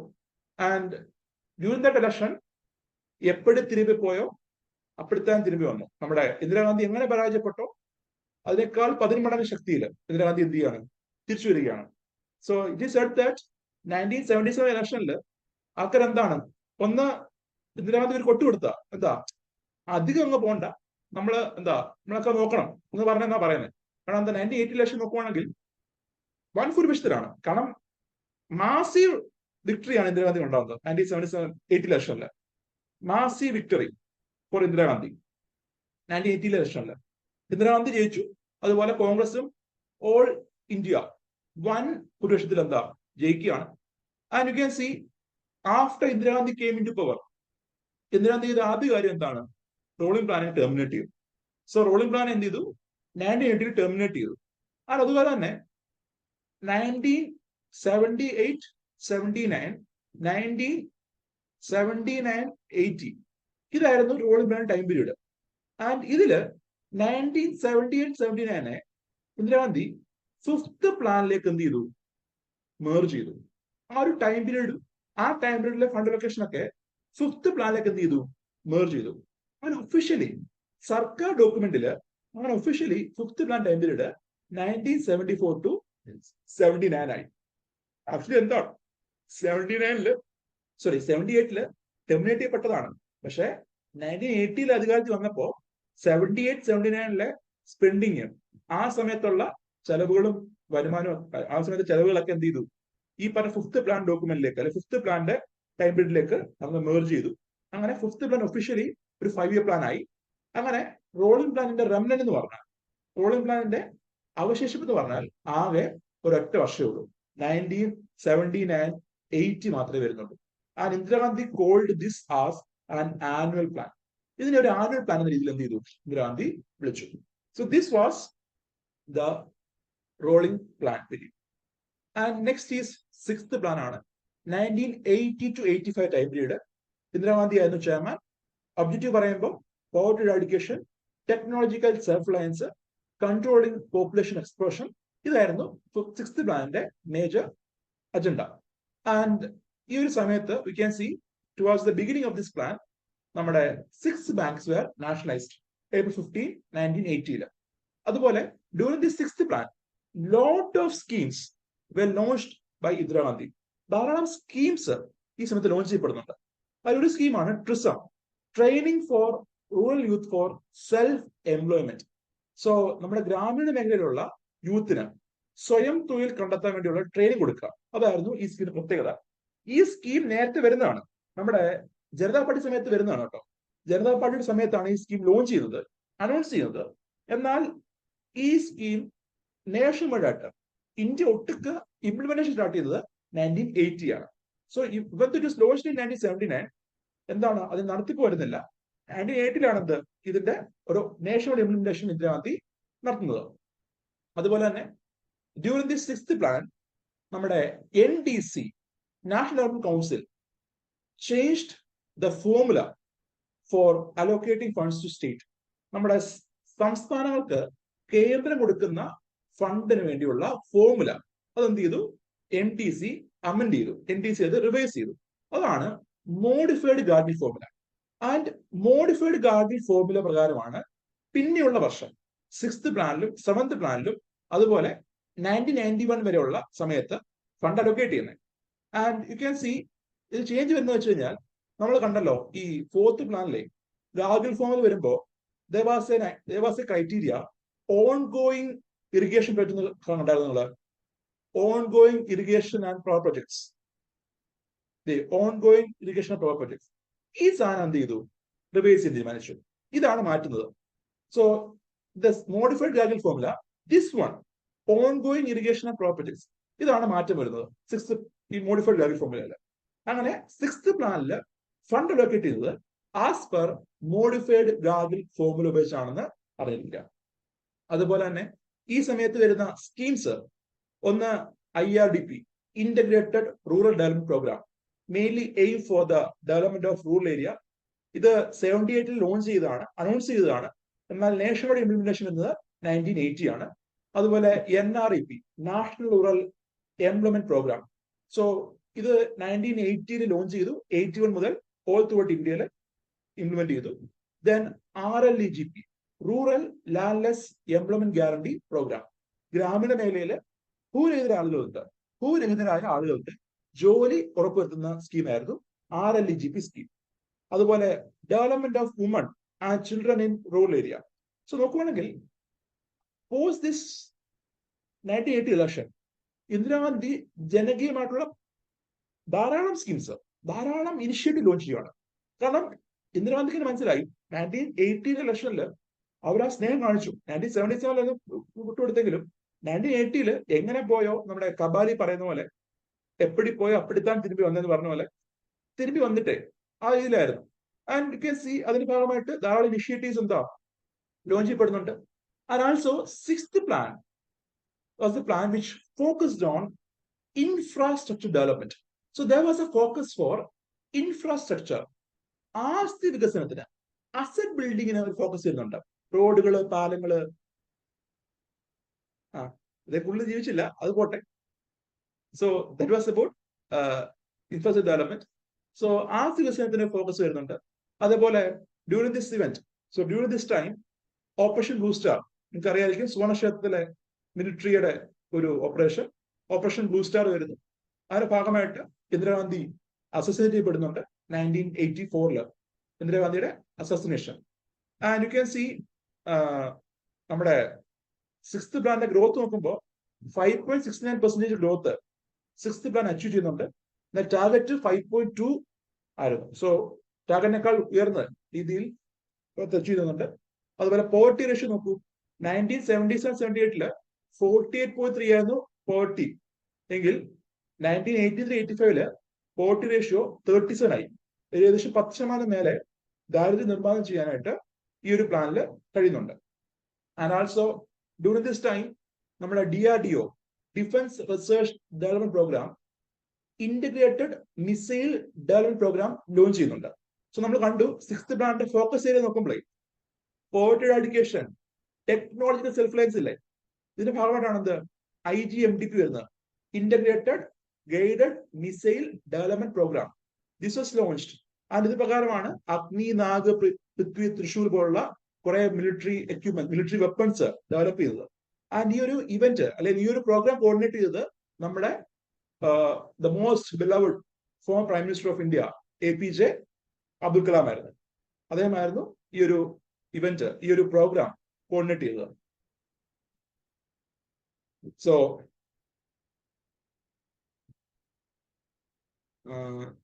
ക്വസ്റ്റ്യൻ നമുക്ക് നാളെ നോക്കാം. Will discuss questions later. Will discuss seventh round discuss ചെയ്ത് നമുക്ക് എൻഡ് ചെയ്യാം. So seventh plan. So 1984 Indira Gandhi മരിക്കുകയാണ്. അതിന്റെ ഭാഗമായിട്ട് സിഖ് കൂട്ടകൽ ഉണ്ടാവും. സിഖായിട്ടല്ല, സിഖ് കൂട്ടകൽ ഉണ്ടാവുന്നുണ്ട്. നിങ്ങൾ കേട്ട് കാണും. സോ 1984 ഈ പറഞ്ഞ ഇന്ദിരാഗാന്ധിയുടെ അസസിന് ശേഷമാണ്, കൊല്ലപ്പെട്ട ശേഷമാണ് ഈ പറഞ്ഞ സിഖ് കൂട്ടകല ഉണ്ടാവുന്നത്. അങ്ങനെ 1985 പുതിയ പ്ലാൻ വരുന്നു, seventh plan. Time period is 1985 to 90. Chairman of the planning commission Rajiv ഗാന്ധിയാണ്. The deputy chairman was Manmohan Singh ആണ്. സോ മൻമോഹൻ സിംഗിന്റെ കാര്യം പറയുമ്പോൾ RBI ഗവർണർ ആയിട്ടുണ്ട് അദ്ദേഹം, deputy chairman of planning commission ആയിട്ടുണ്ട്, ചെയർമാൻ ഓഫ് പ്ലാനിംഗ് കമ്മീഷൻ ആയിട്ടുണ്ട്, പ്രൈം മിനിസ്റ്റർ ഓഫ് ഇന്ത്യ ആയിട്ടുണ്ട്. സോ ധാരാളം പോസ്റ്റ്, ധാരാളം നേട്ടം കൈവച്ച വ്യക്തിയാണ് Manmohan Singh. And also the objectives of seventh plan നോക്കുമ്പോൾ emphasised on rapid food grain production, then increased employment creation, ഭക്ഷ്യോൽപാദനം വർദ്ധിപ്പിക്കാൻ ഫോക്കസ് ചെയ്യുന്നു. അതുപോലെ ജോലി, എംപ്ലോയ്മെന്റ് വർദ്ധിപ്പിക്കാൻ ഫോക്കസ് ചെയ്യുന്നുണ്ട്. അതുപോലെ സെൽഫ് സഫിഷ്യന്റ് എക്കണോമിക്ക് വേണ്ടി ഫോക്കസ് ചെയ്യുന്നു. അതുപോലെ export promotional focus, U can C ഇതൊക്കെ പുതിയ വരുന്നതാണ്. എക്സ്പോർട്ട് പ്രൊമോഷണൽ ഫോക്കസ് ഈ പറഞ്ഞ സെവൻത് പ്ലാനിൽ വരുന്നുണ്ട്. അതുപോലെ there was a focus on removal of poverty, elementary education, etc. And ഈ സമയത്തെ വേരിയസ് ഇവന്റ്സ് നോക്കുമ്പോൾ നേരത്തെ ഉണ്ടായിരുന്ന NREP പ്രോഗ്രാം ഉണ്ടല്ലോ, NREP പ്രോഗ്രാമും അതുപോലെ RLAG program, national rural employment program, അതുപോലെ RLEGP പ്രോഗ്രാം, ഇത് രണ്ടും കമ്പൈൻ ചെയ്തിട്ട് ഗവൺമെന്റ് ജവഹർ റോസ്കർ യോജന എന്നൊരു പ്രോഗ്രാം ലോഞ്ച് ചെയ്തു. By combining NREP and RLAGP, a new program was launched by government. അതാണ് ജവഹർ റോസ്കർ യോജന. അതുപോലെ the third committee on Panchayat Raj institutions was formed 1986. Third committee on Panchayat Raj institutions establish ചെയ്തു. And ഈ committee has recommended the government to give constitutional status to panchayat Raj institutions. നമ്മുടെ panchayat Raj ബോഡികൾക്ക്, local self ഗവൺമെന്റുകൾക്ക് ഭരണഘടനാ പദവി നൽകാനായിട്ട് LSME committee recommend ചെയ്തു. അത് കഴിഞ്ഞ് 1989 വേറൊരു കമ്മിറ്റി വരുന്നുണ്ട്, TK തുങ്കോൺ കമ്മിറ്റി. ആൻഡ് ഈ കമ്മിറ്റിയും എന്താണ്, ഇന്ത്യയിലെ പഞ്ചായത്ത് രാജ് ഇൻസ്റ്റിറ്റ്യൂഷൻസിന് ഭരണഘടനാ പദവി നൽകാനായിട്ട് റെക്കമെൻഡ് ചെയ്യുന്നുണ്ട്. അതുപോലെ 1989 സമയത്ത് ടെലികോം കമ്മീഷൻ എന്നൊരു ബോഡി എസ്റ്റാബ്ലിഷ് ചെയ്യുന്നു. ആൻഡ് യു ക്യാൻ സി നമ്മുടെ രാജീവ് ഗാന്ധിയുടെ ഒരു ടൈമിലാണ് ഇന്ത്യയിലെ ടെലികോം മേഖലയിൽ, വാർത്താവിനിമയ രംഗത്ത് ധാരാളം ഇംപ്രൂവ്മെന്റ് വരുന്നുണ്ട്. സോ ടെലികമ്മ്യൂണിക്കേഷൻ മേഖലയിൽ ഒരു റാപ്പിഡ് ആയിട്ടുള്ള ജമ്പ് ഉണ്ടാവുന്നത് രാജീവ് ഗാന്ധിയുടെ സമയത്താണ്. ആൻഡ് ഈ സമയത്ത് രാജീവ് ഗാന്ധിയുടെ അഡ്വൈസർ ഉണ്ടായിരുന്നു, ഇപ്പോൾ അദ്ദേഹം ഉണ്ട്, സാം പിട്രോഡ. നിങ്ങൾ കേട്ട് കാണും ഈ പേര്, Sam Pitroda. He was the advisor to PM at that time. And പക്ഷെ പറയട്ടെ, towards the end of this plan, seventh plan അവസാനം നമ്മുടെ India was facing the issue of unfavourable balance of payment. മനസ്സിലായോ എന്താ ഇഷ്യൂ എന്ന്? India was facing the issue of unfavourable balance of payment. There was decline in the foreign reserve. ഇന്ത്യയുടെ foreign റിസർവിൽ വലിയൊരു decline ആ സമയത്ത് ഉണ്ടാവുന്നുണ്ട്. എക്സ്പോർട്ട് കുറഞ്ഞു, ട്രേഡ് ഡെഫിസിറ്റ് വൈഡൻ ചെയ്തു, ഡെറ്റ് ഇൻക്രീസ് ചെയ്തു. ഇതായിരുന്നു ആ സമയത്തെ issue. And you can see even though ഇതൊക്കെ ഉണ്ടെങ്കിൽ പോലും ഗ്രോത്ത് റേറ്റ് നോക്കുമ്പോൾ 6.01% ഗ്രോത്ത് സെവൻത് പ്ലാൻ അച്ചീവ് ചെയ്യുന്നു. കാർഷിക മേഖലയായാലും മാനുഫാക്ചറിങ് ആയാലും അവിടെ എല്ലാം എന്താ ഗ്രോത്ത് വരുന്നുണ്ട്. സാമൂഹ്യക്ഷേമ മേഖലയ്ക്ക് മാത്രമാണ്, അല്ലെങ്കിൽ സോഷ്യൽ സെക്ടറിൽ മാത്രമാണ് എന്ത് ഈ ടാർഗറ്റിനേക്കാൾ കുറച്ച് താഴെപ്പെട്ടത്. ബാക്കി മേഖലയിലൊക്കെ എന്താ ഒരു ഗ്രോത്ത്, നമുക്ക് ഒരു ടാർഗറ്റ് ഗ്രോത്ത് അച്ചീവ് ചെയ്താൽ നമുക്ക് കാണാൻ കഴിയും. ആൻഡ് അത് കഴിഞ്ഞ് after the seventh plan the government did not took initiative to launch a new plan. ഒരു പുതിയ പ്ലാൻ വീണ്ടും ലോഞ്ച് ചെയ്യാൻ ഗവൺമെന്റ് തയ്യാറായില്ല. ആൻഡ് ഫോർ ദ 2 years 1990 മുതൽ 92 വരെയുള്ള 2 വർഷക്കാലം the government launched annual plans launch ചെയ്യുന്നത്. ഈ ആനുവൽ പ്ലാൻസിന് നയിക്കുന്ന കാരണം ഒന്ന് നമ്മുടെ സാമ്പത്തിക ക്രൈസിസ് ആണ്. the issue of BOP crisis in India. മറ്റൊന്ന് വോളട്ടൈൽ പൊളിറ്റിക്കൽ സിറ്റുവേഷൻ ആണ്. നമ്മുടെ കേന്ദ്രത്തില്, നമ്മുടെ സെൻട്രൽ ലെവലില് യു ക്യാൻ സി ഗവൺമെന്റ് മാറിക്കൊണ്ടേയിരിക്കുക. ഒരു ഗവൺമെന്റ് സ്റ്റേബിൾ വരുന്നില്ല. ഇപ്പോ രാജീവ് ഗാന്ധി കഴിഞ്ഞ് VP സിംഗ്, ചന്ദ്രശേഖർ, നരസിംഹറാവു എന്ന് പറഞ്ഞ് മൾട്ടിപ്പിൾ ഗവൺമെന്റ്സ് വന്നുകൊണ്ടിരിക്കുക. ഓരോ ഗവൺമെന്റ് മാറുന്നതനുസരിച്ച് അവരുടെ ഐഡിയ, അജണ്ട, പോളിസി ഒക്കെ മാറിക്കൊണ്ടിരിക്കും. സോ വോളട്ടൈൽ ആയിട്ടുള്ള ഒരു സെന്റർ ഉള്ളതുകൊണ്ട് തന്നെ ഒരു പുതിയ പ്ലാൻ ആ സമയത്ത് വന്നില്ല. അതുപോലെ the eighth plan requires some path breaking ആയിട്ടുള്ള കുറെ സജഷൻസ് ഉണ്ടായിരുന്നു എയ്ത്ത് പ്ലാനിനകത്ത്. കാരണം എയ്ത്ത് പ്ലാൻ ലോഞ്ച് ചെയ്യുന്ന അറിയാലോ നിങ്ങൾക്ക് 91 ശേഷമാണ്, ആഫ്റ്റർ ദ ന്യൂ എക്കണോമിക് പോളിസിക്ക് ശേഷമാണ്. ആൻഡ് അതുകൊണ്ട് തന്നെ എയ്ത്ത് പ്ലാനിൽ ധാരാളം പാത്ത് ബ്രേക്കിംഗ് ആയിട്ടുള്ള സജഷൻസ് ഉണ്ടായിരുന്നു. ഇതെല്ലാം കൊണ്ട് എന്താ ഒരു പുതിയ പ്ലാൻ ഗവൺമെന്റ് ആ സമയത്ത് ഇനിഷ്യേറ്റ് ചെയ്തില്ല. അതിന് പകരം ആനുവൽ പ്ലാൻസ് ലോഞ്ച് ചെയ്തു. ആൻഡ് ഈ ആനുവൽ പ്ലാൻസിന്റെ പ്രത്യേകത, അതിന്റെ മെയിൻ ഫോക്കസ് എന്ന് പറഞ്ഞാൽ ഈ എംപ്ലോയ്മെന്റ് ജനറേഷൻ ആയിരുന്നു. തൊഴിൽ കൂടുതൽ വർദ്ധിപ്പിക്കുക, അതായിരുന്നു എന്ത് പ്രയോറിറ്റൈസ് ചെയ്തത് during these 2 years. And this annual plans was also witnessed the introduction of new economic policy. നമ്മുടെ ഇന്ത്യയില് LPG reforms, liberalisation, privatisation, globalisation, അല്ലെങ്കിൽ നമ്മൾ കാണുന്ന ന്യൂ എക്കണോമിക് പോളിസി, അതിന് ഇൻട്രൊഡക്ഷൻ വിറ്റ്നസ് ചെയ്ത വർഷം കൂടായിരുന്നു ഈ പറഞ്ഞ ആനുവൽ പ്ലാൻസ് എന്ന് പറഞ്ഞു. സോ ആ സമയത്തെ prime minister Narasimha Rao, finance minister Manmohan Singh. So this was about the annual plans. ആദ്യത്തെ 7 പ്ലാൻസ് നമ്മൾ നോക്കിക്കഴിഞ്ഞു. And now you can see the next plan, 8th plan. അതിന് മുന്നേ ആയിട്ട് let us go through the questions. So question നോക്കൂ. 5-year plan in India is finally approved by. Answer ഏതാണ്? It is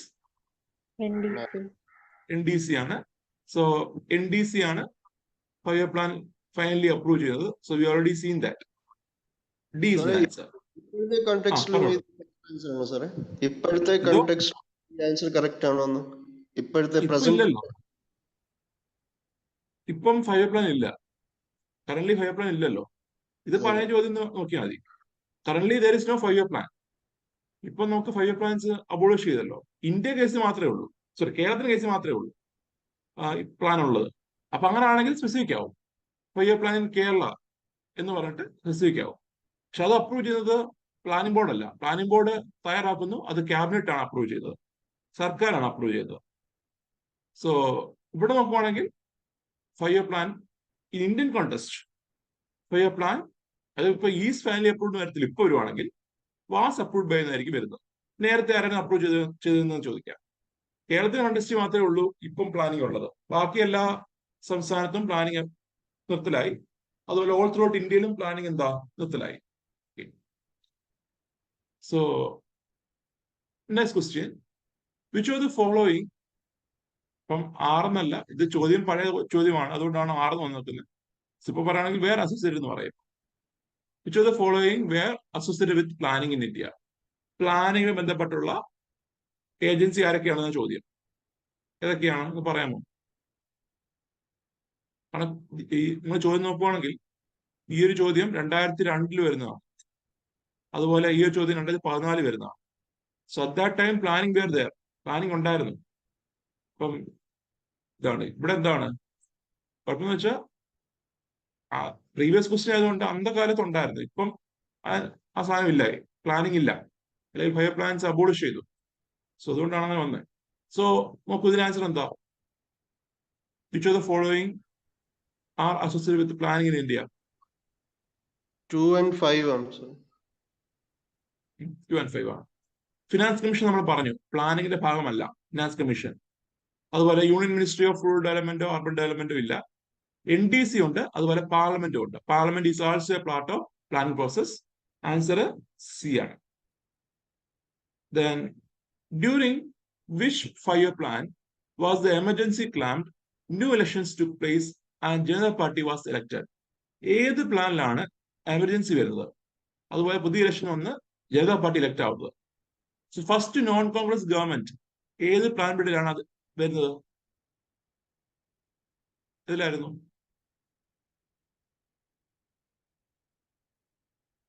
പറഞ്ഞു fifth ആണ് അല്ലെ?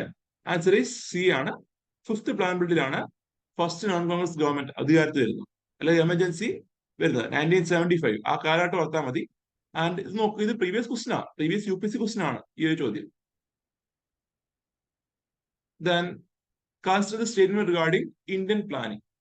The second 5-year plan emphasized on the establishment of heavy industries. The third 5-year plan introduced the concept of import substitution as a strategy for industrialization.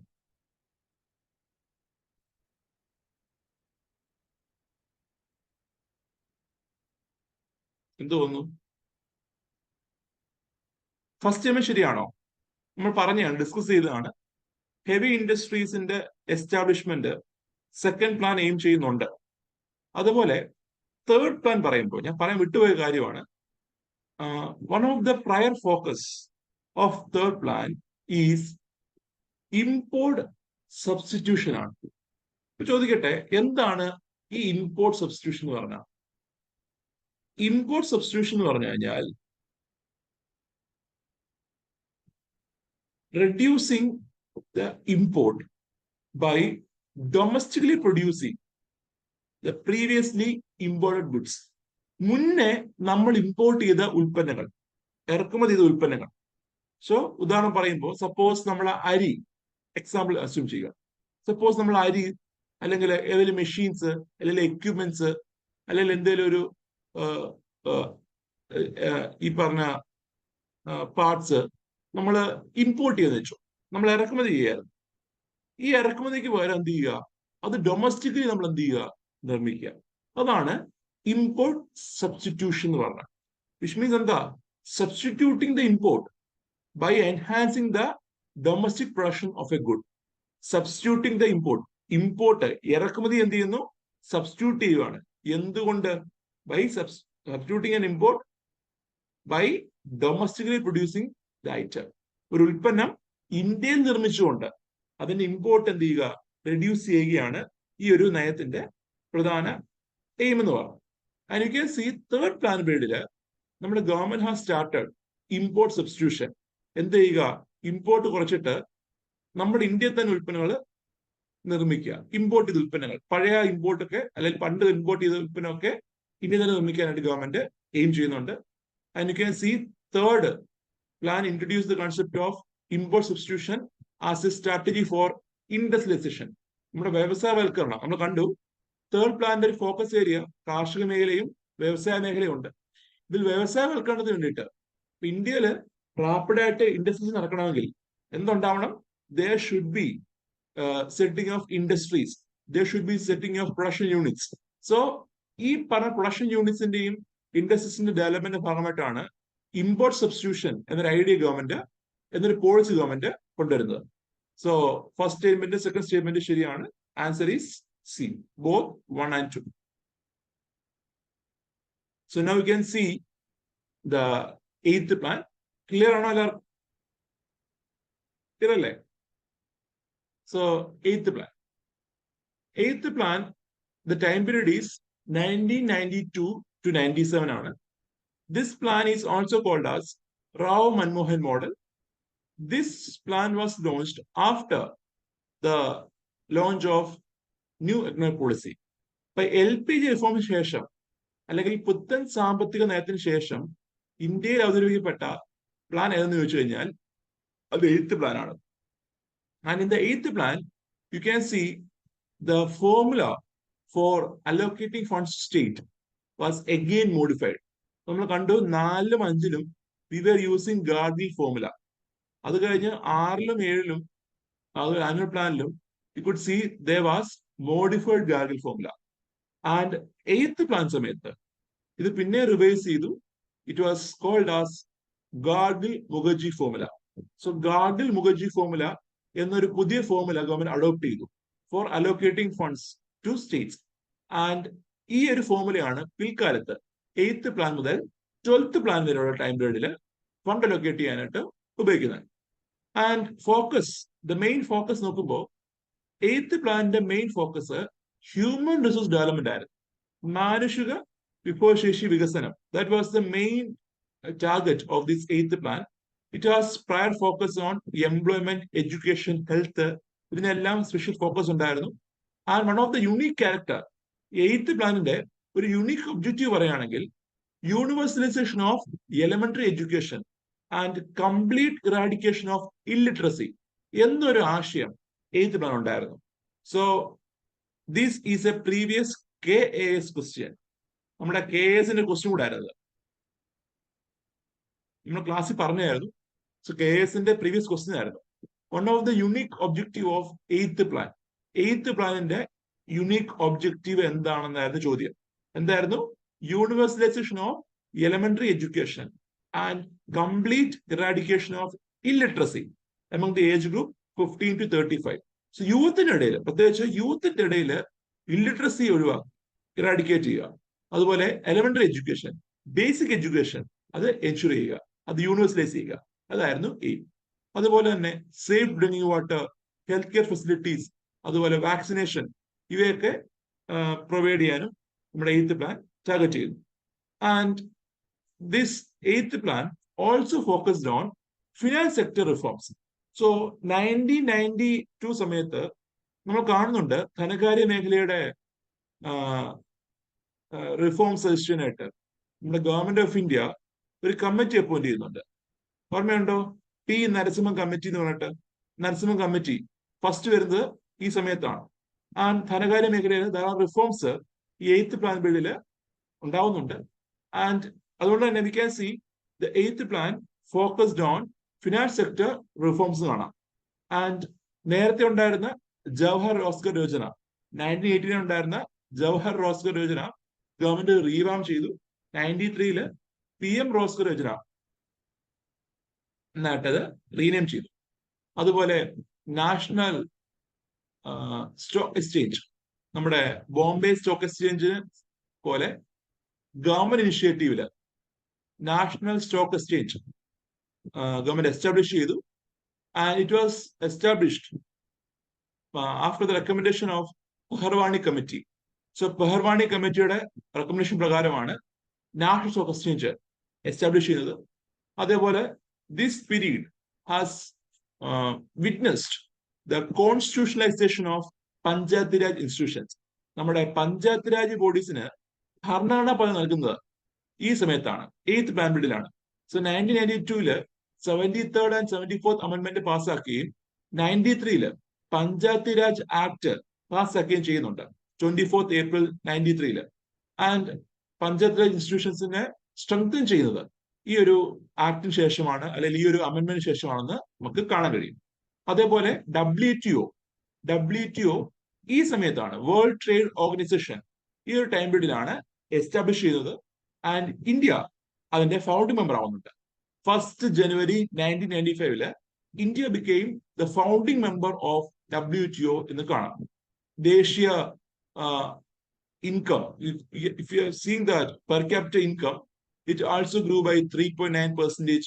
അതേപോലെ annual എംപ്ലോയ്മെന്റും ഇവിടെ improve ചെയ്യുന്നുണ്ട്. Project ചെയ്യുന്നത് 2.6 ആണ്, എങ്കിലും 2% growth achieve ചെയ്യാൻ കഴിയുന്നുണ്ട്. And growth target 5.6 ആയിരുന്നു, 6.8% growth നമ്മൾ ഈ ഒരു ടൈമിൽ അച്ചീവ് ചെയ്യുന്നതായിട്ട് കാണാൻ കഴിയും. That was about the eighth plan. And now you can see the ninth plan. And ninth പ്ലാന്റെ ഇനിഷ്യൽ ടൈമിൽ ഗുജറാൾ ആയിരുന്നു chairman. IK Gujral was the chairman of the planning commission. അതിനുശേഷം we can see Vajpayee became the chairman of planning commission since 98. And this was the plan which was launched in the 50th year of Indian independence. So ഇന്ത്യയുടെ സ്വാതന്ത്ര്യത്തിന്റെ 50ാം വാർഷിക സമയത്ത്, അല്ലെങ്കിൽ ആ വേളയിൽ വരുന്ന plan ninth പ്ലാനാണ്. So 50th year of India's independence നടപ്പിലാക്കപ്പെടുന്ന പ്ലാന് നയൻത് പ്ലാനാണ്. And the main aim is growth with social justice and equality. So social justice, സാമൂഹ്യ നീതിയും തുല്യതയും, അതായിരുന്നു നയൻത് പ്ലാന്റെ ഫോക്കസ്. ആൻഡ് ആൾസോ മുന്നത്തെ പ്ലാനെ അപേക്ഷിച്ച് കുറെ പുതിയ കാര്യങ്ങൾ നയൻത് പ്ലാൻ അജണ്ടയിൽ വരുന്നുണ്ട്. അതിലൊന്നായിരുന്നു ഡീസെൻട്രലൈസേഷൻ ഓഫ് പ്ലാനിങ്. നമ്മൾ കണ്ടു എയ്ത്ത് പ്ലാൻ ആയപ്പോൾ പഞ്ചായത്ത് രാജ് ബോഡീസിന് ഒരു റോള് വരുന്നു. അതുപോലെ തന്നെ പ്ലാനിങ് നേരത്തെ സെൻട്രലൈസ്ഡ് ആയിരുന്നു, അതിന് പകരം അത് ഡീസെൻട്രലൈസേഷൻ ഒരു ഇനിഷ്യേറ്റീവ് എടുക്കുന്നു. സോ ഡീസെൻട്രലൈസേഷൻ പറയുമ്പോൾ എന്താ, സെൻട്രലിലേക്ക് മാത്രം ഒതുങ്ങാതെ സംസ്ഥാനങ്ങൾക്കും അതുപോലെ ലോക്കൽ ബോഡികൾക്കും ഒരു റോള് കൊടുക്കണം എന്നൊരു ആശയം വരുന്നുണ്ട്. അതേപോലെ തന്നെ വുമൺ എംപവർമെന്റ്, സ്ത്രീ ശാക്തീകരണത്തിന് വേണ്ടിയുള്ള ഒരു ഫോക്കസ് 9th പ്ലാൻ വരുന്നു.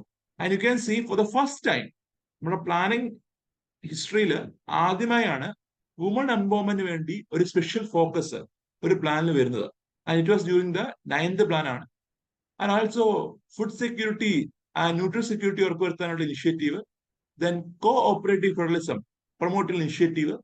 And also during this 9th plan 7 basic minimum needs programme. നമ്മൾ നേരത്തെ 5th പ്ലാനിൽ ഉണ്ടായിരുന്ന 20 പോയിന്റ് പ്രോഗ്രാം ഇല്ലേ, അതേപോലെ 7 ബേസിക് മിനിമം നീഡ്സ് എന്നൊരു ഇനിഷ്യേറ്റീവ് ഗവൺമെന്റ് ഫോക്കസ് ചെയ്യുന്നുണ്ട്. അതിൽ drinking water, health service, education, PDS, electricity, housing എന്നിങ്ങനെ 7 മേഖലകളാണ് ഗവൺമെന്റ് ഫോക്കസ് ചെയ്യുന്നത്. സോ ആൾസോ ഇമ്പോർട്ടന്റ് ഇവന്റ്സ് നോക്കുമ്പോൾ നമ്മുടെ TPDS, നമ്മുടെ പൊതുജന സംവിധാനം ഗവൺമെന്റ് ഒന്ന് റീവാം ചെയ്യുന്നു.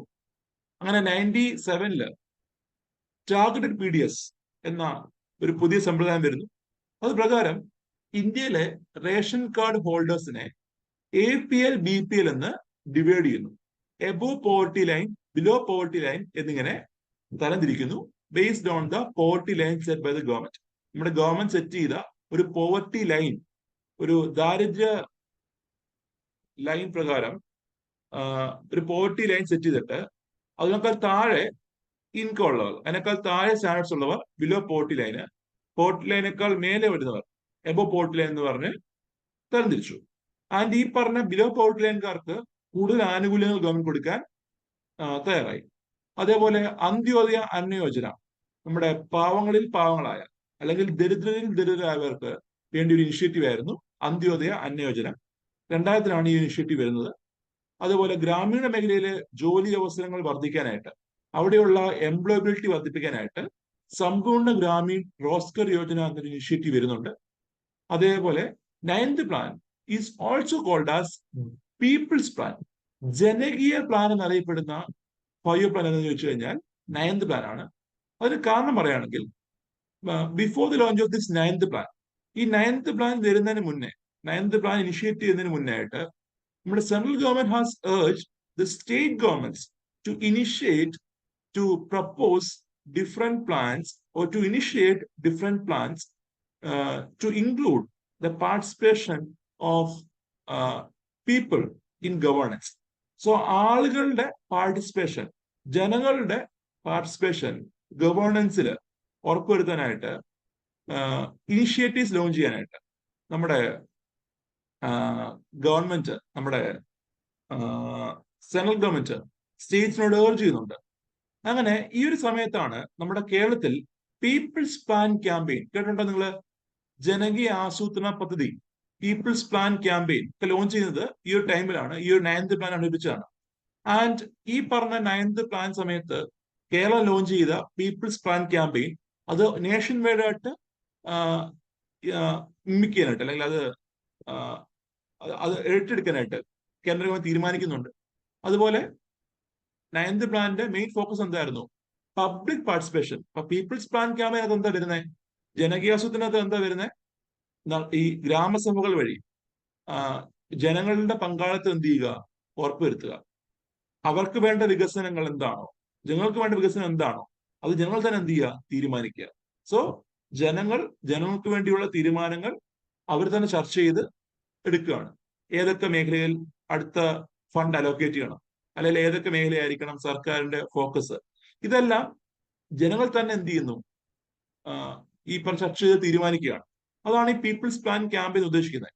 ആൻഡ് ഇതിന്റെ ഒരു ഐഡിയ ആണ് 9th പ്ലാൻ മുന്നോട്ട് വെക്കുന്നത്. So you can C in the 9th plan decentralisation of planning എന്നൊരു ഐഡിയ വരുന്നില്ലേ?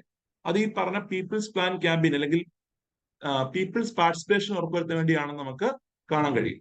ആൻഡ് അതുകൊണ്ടാണ് ഈ 9th പ്ലാനെ പീപ്പിൾസ് പ്ലാൻ എന്നും അറിയപ്പെടുന്നത്. Because there was a prior focus on ensuring public participation in governance of India. And നമ്മുടെ കേരളത്തിൽ പറയുമ്പോൾ towards this plan, അല്ലെങ്കിൽ ഈ 9th പ്ലാന് മുന്നേ ആണ് പീപ്പിൾസ് പ്ലാൻ ക്യാമ്പയിൻ വരുന്നു.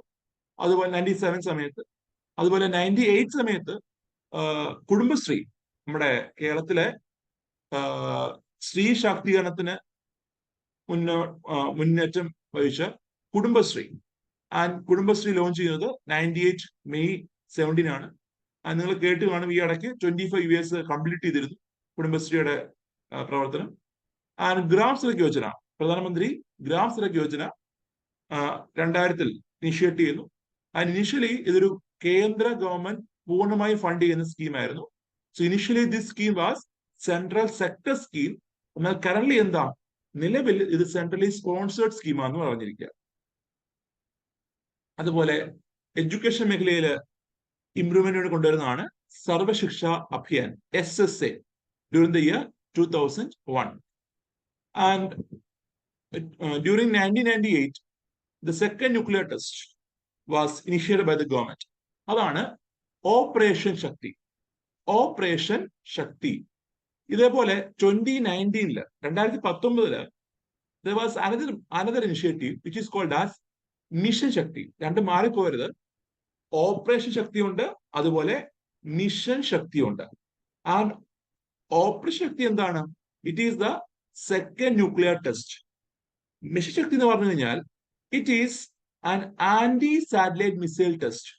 നമ്മുടെ ഇന്ത്യയെ നിരീക്ഷിക്കുന്ന ഒബ്സർവ് ചെയ്യുന്ന ചാര ഉപഗ്രഹങ്ങളെ ഇന്ത്യയിൽ നിന്ന് തന്നെ മിസൈൽ തൊടുത്ത് നശിപ്പിക്കുക. അതാണ് ഈ ആന്റി സാറ്റലൈറ്റ് മിസൈൽ ടെസ്റ്റ്. ഉപഗ്രഹവേദ മിസൈൽ ടെസ്റ്റ് എന്ന് പറയും. Anti satellite missile test or ഉപഗ്രഹവേദ മിസൈൽ ടെസ്റ്റ്. ആൻഡ് അതാണ് മിഷൻ ശക്തി. സോ രണ്ടും ഒരേ പേരാണ്, ശക്തി എന്ന് തന്നെയാണ് കിടക്കുന്നത്, പക്ഷെ രണ്ടും രണ്ടാണെന്ന് അറിഞ്ഞിരിക്കുക. ഓപ്പറേഷൻ ശക്തി, ദെൻ മിഷൻ ശക്തി. ദെൻ ഇതിന്റെ ടാർഗറ്റ് 6.5% ആയിരുന്നു. 5 വർഷത്തെ 1997 തൊട്ട് 2002 വരെയുള്ള 5 വർഷക്കാലത്തെ ആവറേജ് ടാർഗറ്റ് വെച്ചത് 6.5 ആണ്. എന്നാൽ 5.35 അച്ചീവ് ചെയ്യാൻ കഴിഞ്ഞുള്ളൂ. വേരിയസ് ഇഷ്യൂസ് നോക്കുമ്പോൾ, ഒന്ന് കാർഗിൽ വാർ ആണ്. 1999 സമയത്ത് കാർഗിൽ വാർ ഉണ്ടാവുന്നുണ്ട് ജൂലൈയിൽ. അതേപോലെ ഇതിന്റെ ടാർഗറ്റ്, സോ ഞാൻ പറഞ്ഞിരുന്നു ചില 5 year പ്ലാൻസിൽ പ്ലാനിംഗ് കമ്മീഷൻ വെക്കുന്ന ടാർഗറ്റ്സ് ഗ്രൗണ്ട് റിയാലിറ്റിയുമായിട്ട് അകന്നു നിൽക്കുന്നൊരു ക്രിറ്റിസിസം ഉണ്ടായിരുന്നു. ആൻഡ് ഈ 9th പ്ലാനും അതാണ് നേരിട്ട്. 9th പ്ലാനിന്റെ target was fixed by planning commission without considering the ground reality എന്ന് പലരും വിമർശിച്ചു. കാരണം ഈ പറഞ്ഞ 9th പ്ലാനിന്റെ തുടക്കത്തില്, 9th പ്ലാനിന്റെ ബിഗിനിങ്ങില് we could see there was a crisis in South East Asia. നമ്മുടെ സൗത്ത് ഈസ്റ്റ് ഏഷ്യയില്, നമ്മുടെ ആസിയാൻ നേഷൻസിന്റെ ഇടയിൽ ഒരു ക്രൈസിസ് ഉണ്ടാകുന്നുണ്ട്. There was a financial crisis in South East Asian nations. And ഈ സൗത്ത് ഈസ്റ്റ് ഏഷ്യൻ നേഷൻസിലെ സാമ്പത്തിക ക്രൈസിസ്, എക്കണോമിക് ക്രൈസിസ്, അതിന്റെ ഒരു വേവ് ഇന്ത്യയിലേക്ക് വരുന്നുണ്ട്. അത് നോക്കുവാണെങ്കിൽ ഈ ഒരു ക്രൈസിസ് ഉണ്ടാകുന്നത് എപ്പോഴാണ്? 9th plan അടുപ്പിച്ചാണ്. 9th plan launch ചെയ്ത് മുന്നേറ്റാണ് വരുന്നത്. 97 9th പ്ലാൻ വരുന്നത്. അതിന് മുന്നേറ്റ് തന്നെ ഈ ക്രൈസിസ് ഉണ്ട് നമ്മുടെ സൗത്ത് ഈസ്റ്റ് ഏഷ്യൻ നേഷനിലുണ്ട്. സൗത്ത് ഈസ്റ്റ് ഏഷ്യൻ നേഷൻസിൽ ആ മാന്ദ്യമുണ്ട്. ആ മാന്ദ്യത്തിന്റെ ഒരു എക്കോ, അല്ലെങ്കിൽ അതിന്റെ ഒരു ഇമ്പാക്ട്, അതിന്റെ വേവ് കേരളത്തിലേക്കും ഇന്ത്യയിലേക്കും വരുന്നു. പക്ഷെ എന്താ, ഇന്ത്യയില് ഈ ഒരു ക്രൈസിസ് അല്ലെങ്കിൽ ഈ ഒരു ഇഷ്യൂസ് പ്ലാനിംഗ് കമ്മീഷൻ എന്ത് ചെയ്യുന്നില്ല, കൺസിഡർ ചെയ്യുന്നില്ല, ഈ ടാർഗറ്റ് ഫിക്സ് ചെയ്യുന്നില്ല. So that was the criticism against this target. അതേപോലെ ഈ പറഞ്ഞ 9th പ്ലാന്റെ സമയത്തായാലും we can see there was a political instability. Vajpayee തന്നെ 2 ഘട്ടം വരുന്നുണ്ട് ആ ടൈമില്. കാരണം മൾട്ടിപ്പിൾ ടൈം വാജ്പേയി സമയത്ത് വരുന്നുണ്ട്. സോ ഡിഫറെന്റ് ഗവൺമെന്റ്സ് ഈ ഒരു ടൈമില് നമുക്ക് കാണാൻ കഴിയും വരുന്നതായിട്ട്. ഇതെല്ലാം കാരണം 9th plan has face some issues എന്ന് കാണാം. ഈ പറഞ്ഞ വാറ്, ഏഷ്യൻ ക്രൈസിസ്, ദെൻ ടാർഗറ്റിലെ unrealistic nature, then political instability. Then it is the 10th plan. 2002-2007 ആയിരുന്നു ടൈം പീരീഡ്. ചെയർമാൻ ആദ്യഘട്ടത്തിൽ വാജ്പേയി, പിന്നെ മൻമോഹൻ സിംഗ് ആണ്. സോ ഇതിന്റെ എയിം നോക്കുവാണെങ്കിൽ ദാരിദ്ര്യ നിരക്ക് റെഡ്യൂസ് ചെയ്യുക. ബൈ 2012, 10 വർഷം കൊണ്ട് 15% ആയിട്ട് ഇന്ത്യയിലെ പോവർട്ടി റേഷ്യോ റെഡ്യൂസ് ചെയ്യുക. അതുപോലെ പെർ ക്യാപിറ്റ ഇൻകം, നമ്മുടെ ആളോഹരി വരുമാനം 10 വർഷം കൊണ്ട് ഡബിൾ ചെയ്യുക. അതേപോലെ 5 വർഷം കൊണ്ട് 5 കോടി തൊഴിലവസരങ്ങൾ എന്ത് ചെയ്യുക, സൃഷ്ടിക്കുക. ഒരു വർഷം 1 കോടി ജോലി വെച്ച്, ഒരു വർഷം 1 കോടി തൊഴിൽ വെച്ച് 5 വർഷം കൊണ്ട് 5 കോടി തൊഴിലവസരം സൃഷ്ടിക്കുക. അതുപോലെ ലിറ്ററസി റേറ്റ്, നമ്മുടെ സാക്ഷരത നിരക്ക് 2007 ആകുമ്പോൾ 70% ആക്കുക. അതുപോലെ പോപ്പുലേഷൻ ഗ്രോത്ത് 21.3 നിന്ന് 16.3 ആയിട്ട് റെഡ്യൂസ് ചെയ്യുക. These were the main targets of the 10th plan. അതേപോലെ this plan is also called as Kerala model plan. So Kerala model plan എന്നറിയപ്പെടുന്ന പ്ലാൻ എന്ന് വെച്ച് കഴിഞ്ഞാൽ ഇറ്റ് ഈസ് 10th പ്ലാൻ ആണ്. സോ 10th പ്ലാൻ എന്തുകൊണ്ട് കേരള മോഡൽ പ്ലാൻ എന്നറിയപ്പെടുന്നു? അതിന് കാണാൻ നോക്കുകയാണെങ്കിൽ കേരള മോഡൽ പ്ലാന്റെ പ്രത്യേകത എന്താ? Government is prioritising the health sector, education, poverty education. So ആളുകളുടെ ദാരിദ്ര്യം നിർമ്മാണം ചെയ്യുക. സോഷ്യൽ ഇൻഡിക്കേറ്റേഴ്സ് ആണെന്ത് സർക്കാർ കൂടുതലും ഫോക്കസ് ചെയ്യുന്നത് in the case of Kerala model plan. Kerala വികസന മാതൃകയിൽ സർക്കാരിന്റെ പ്രയർ ഫോക്കസ് എന്താണ്? അസറ്റ് ബിൽഡിങ്ങോ ആസ്തി വികസനമല്ല. ഇപ്പം പുതിയ റോഡുകളോ പാലങ്ങളോ അതിനല്ല പ്രയോറിറ്റി. പ്രധാനമായിട്ടും ആളുകളുടെ ക്ഷേമം ഉറപ്പുവരുത്തുക, വെൽഫെയർ ഉറപ്പുവരുത്തുക. എഡ്യൂക്കേഷൻ ആയാലും ഹെൽത്ത് ആയാലും അതുപോലെ പോവർട്ടി എഡ്യൂക്കേഷൻ ആയാലും വുമൺ എംപവർമെന്റ് ആയാലും ഇതൊക്കെയാണ് എന്ത് പ്രയർ ഫോക്കസ് വരുന്നത്. ആൻഡ് 10th പ്ലാനിൽ V can see there was a focus on the social sector. And also during this 10th plan, the government has declared agriculture as the prime moving force of the economy. നമ്മുടെ കാർഷിക മേഖല Indian എക്കണോമിയെ മുന്നോട്ട് നയിക്കുന്ന ഒരു prime moving force ആണ് എന്ന് government declare ചെയ്തു. And states involvement in planning need to be increased എന്നൊരു ഇനിഷ്യേറ്റീവ് വന്നു. നമ്മുടെ പഞ്ചായത്ത് രാജ് ഇൻസ്റ്റിറ്റ്യൂഷൻസിനെ, PRIസിനെ കൂടി ഉൾപ്പെടുത്തിക്കൊണ്ട് സംസ്ഥാനങ്ങളുടെ റോള് പ്ലാനിൽ എന്ത് ചെയ്യുക, ഇൻക്രീസ് ചെയ്യുക എന്നൊരു ഇനിഷ്യേറ്റീവ് വരുന്നുണ്ട്. അതുപോലെ ഗവേണൻസ്, സുസ്ഥിരമായ അല്ലെങ്കിൽ സദ്ഭരണം വികസനത്തിന്റെ ഒരു ഫാക്ടറാണ് എന്ന് ഗവൺമെന്റ് ഡിക്ലെയർ ചെയ്യുന്നു. And also we can see the important events നോക്കുമ്പോൾ NRHM, national rural health mission, ദേശീയ ഗ്രാമീണ ആരോഗ്യ മിഷൻ ഗവൺമെന്റ് ലോഞ്ച് ചെയ്തു 2005. ഇതിനു ശേഷമാണ് നമ്മുടെ India ഒട്ടുക്ക് primary health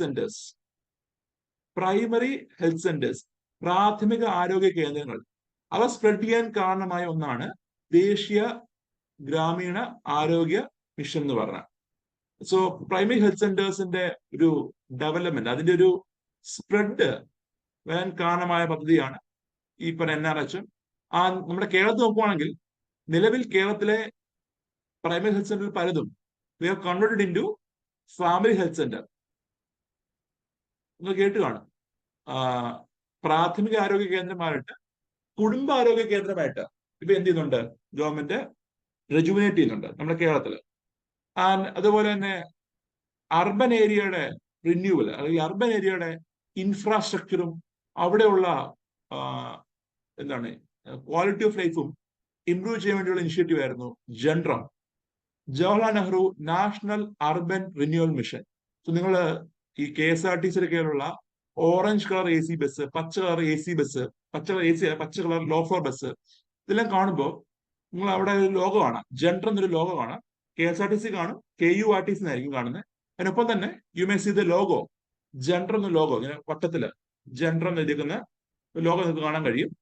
so Jawaharlal Nehru national urban renewal mission എന്നാണ് ഇതിന്റെ ഇനിഷ്യേറ്റീവ്.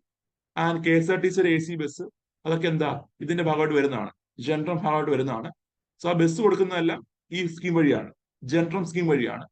ആൻഡ് ബസ് മാത്രമല്ല, this initiative aims to improve the infrastructure in urban area. Urban ഏരിയയിലെ ഇൻഫ്രാസ്ട്രക്ചർ, അവിടെയുള്ള ട്രാൻസ്പോർട്ടേഷൻ, അവിടെയുള്ള സീവേജ് ഫെസിലിറ്റി, ഇവയെല്ലാം ഇംപ്രൂവ് ചെയ്യാൻ ജൻഡ്രം സ്കീം എയിം ചെയ്യുന്നുണ്ട്. അതേപോലെ 2006 സമയത്ത് MG നരേഗ, Mahatma Gandhi national rural employment guarantee act government launch ചെയ്യുന്നു. And during this 10th plan 86 Amendment Act was pass by the parliament. 2002 ഡിസംബറിൽ 86ാമത്തെ ഭരണഘടന ഭേദഗതി പാസ്സാക്കി. അതാണ് ആർട്ടിക്കിൾ 21A നയിക്കുന്നത്. ആൻഡ് ആർട്ടിക്കിൾ 21A എന്താണ്? It is the right to education act, അല്ലെ? Right to എഡ്യൂക്കേഷനിലേക്ക് നയിക്കുന്ന ഒരു അമെന്റ്മെന്റ് ആയിരുന്നു ആർട്ടിക്കിൾ 21A എന്ന് പറഞ്ഞു. ആൻഡ് ഇതിന്റെ ഗ്രോത്ത് ടാർഗറ്റ് 8% ആണ്. 7.7% ഗ്രോത്ത് ഈ കാലയളവിൽ ഗവൺമെന്റ് ഇന്ത്യ അച്ചീവ് ചെയ്യുന്നുണ്ട്. Then there is 11th plan, and 11th പ്ലാന്റെ main focus faster and more inclusive growth ആണ്. Faster and more inclusive growth, അതാണ് 11th പ്ലാന്റെ ഫോക്കസ്.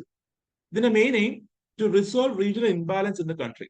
നമ്മുടെ ഇന്ത്യയിലുള്ള റീജിയണൽ ആയിട്ടുള്ള ഇംബാലൻസ് എന്ത് ചെയ്യുക? റിസോൾവ് ചെയ്യുക.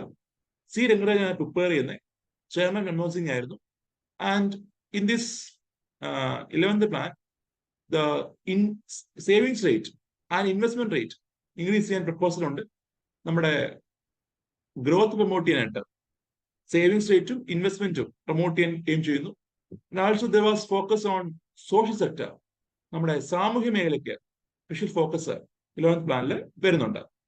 And you can C during this 11th plan there was promotion of PPP model. എന്താണ് PPP എന്ന് വെച്ചാൽ? Public private partnership. സോ സർക്കാർ മാത്രം ഒരു പ്രൊജക്ട് ചെയ്യുന്നതിന് പകരം സർക്കാരും അതേപോലെ സ്വകാര്യ പങ്കാളിത്തവും രണ്ടുകൂടെ എന്ത് ചെയ്യുക? ഒരുമിച്ച് പാർട്ടിസിപ്പേറ്റ് ചെയ്യുക. അതാണ് ഇത് പബ്ലിക് പ്രൈവറ്റ് പാർട്ണർഷിപ്പ് എന്ന് പറയുന്നത്.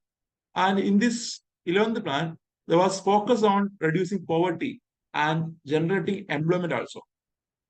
And this was the plan which has achieved the highest average growth in all the plan, among all the plan. നമ്മുടെ ഇന്ത്യ നടപ്പിലാക്കിയ 12 പ്ലാൻസിൽ ഏറ്റവും കൂടുതൽ ആവറേജ് ഗ്രോത്ത് റേറ്റ് അച്ചീവ് ചെയ്ത പ്ലാൻ നോക്കുകയാണെങ്കിൽ 11th പ്ലാൻ ആണ്. 7.9% ആണ് 11th പ്ലാൻ അച്ചീവ് ചെയ്യുന്ന average growth rate. So 7.9 was the average growth rate achieved by the 11th plan എന്ന് കാണാൻ കഴിയും. And next is 12th plan ആണ്. ഞാൻ പറയട്ടെ, ആഫ്റ്റർ ദ 10th പ്ലാൻ നമ്മൾ ജസ്റ്റ് ഈ ഓരോ പ്ലാനിന്റെയും മെയിൻ അജണ്ട എന്തായിരുന്നു, ആൻഡ് ആ സമയത്തെ എന്തെങ്കിലും ഇമ്പോർട്ടൻ്റ് ആയിട്ടുള്ള പ്രത്യേകത ഉണ്ടോ, അത് മാത്രം നോക്കിയാൽ മതി. there's no need to dig deeper. ഈ പറഞ്ഞ ഓരോ പ്ലാനിന്റെയും ടാർഗറ്റ് എല്ലാം പഠിക്കേണ്ട ആവശ്യമില്ല. അതിന് ഇമ്പോർട്ടൻറ്റ് പോർഷൻസ് മാത്രം എന്ത് ചെയ്യുക? നോക്കി പോവുക. So 12th plan time period 2012-17 ആണ്. And this was the last plan in India. And the main theme of the 12th plan is faster, more inclusive and sustainable growth. So sustainable growth എന്നൊരു idea ഇന്ത്യയില് ഈ 12th പ്ലാനിൽ ഒരു wide spread ആയിട്ട് ഉപയോഗിക്കപ്പെടുന്നുണ്ട്. എന്താണ് sustainable growth എന്ന് പറഞ്ഞാൽ? We have to use our resources in a judicious manner to preserve them for future generation.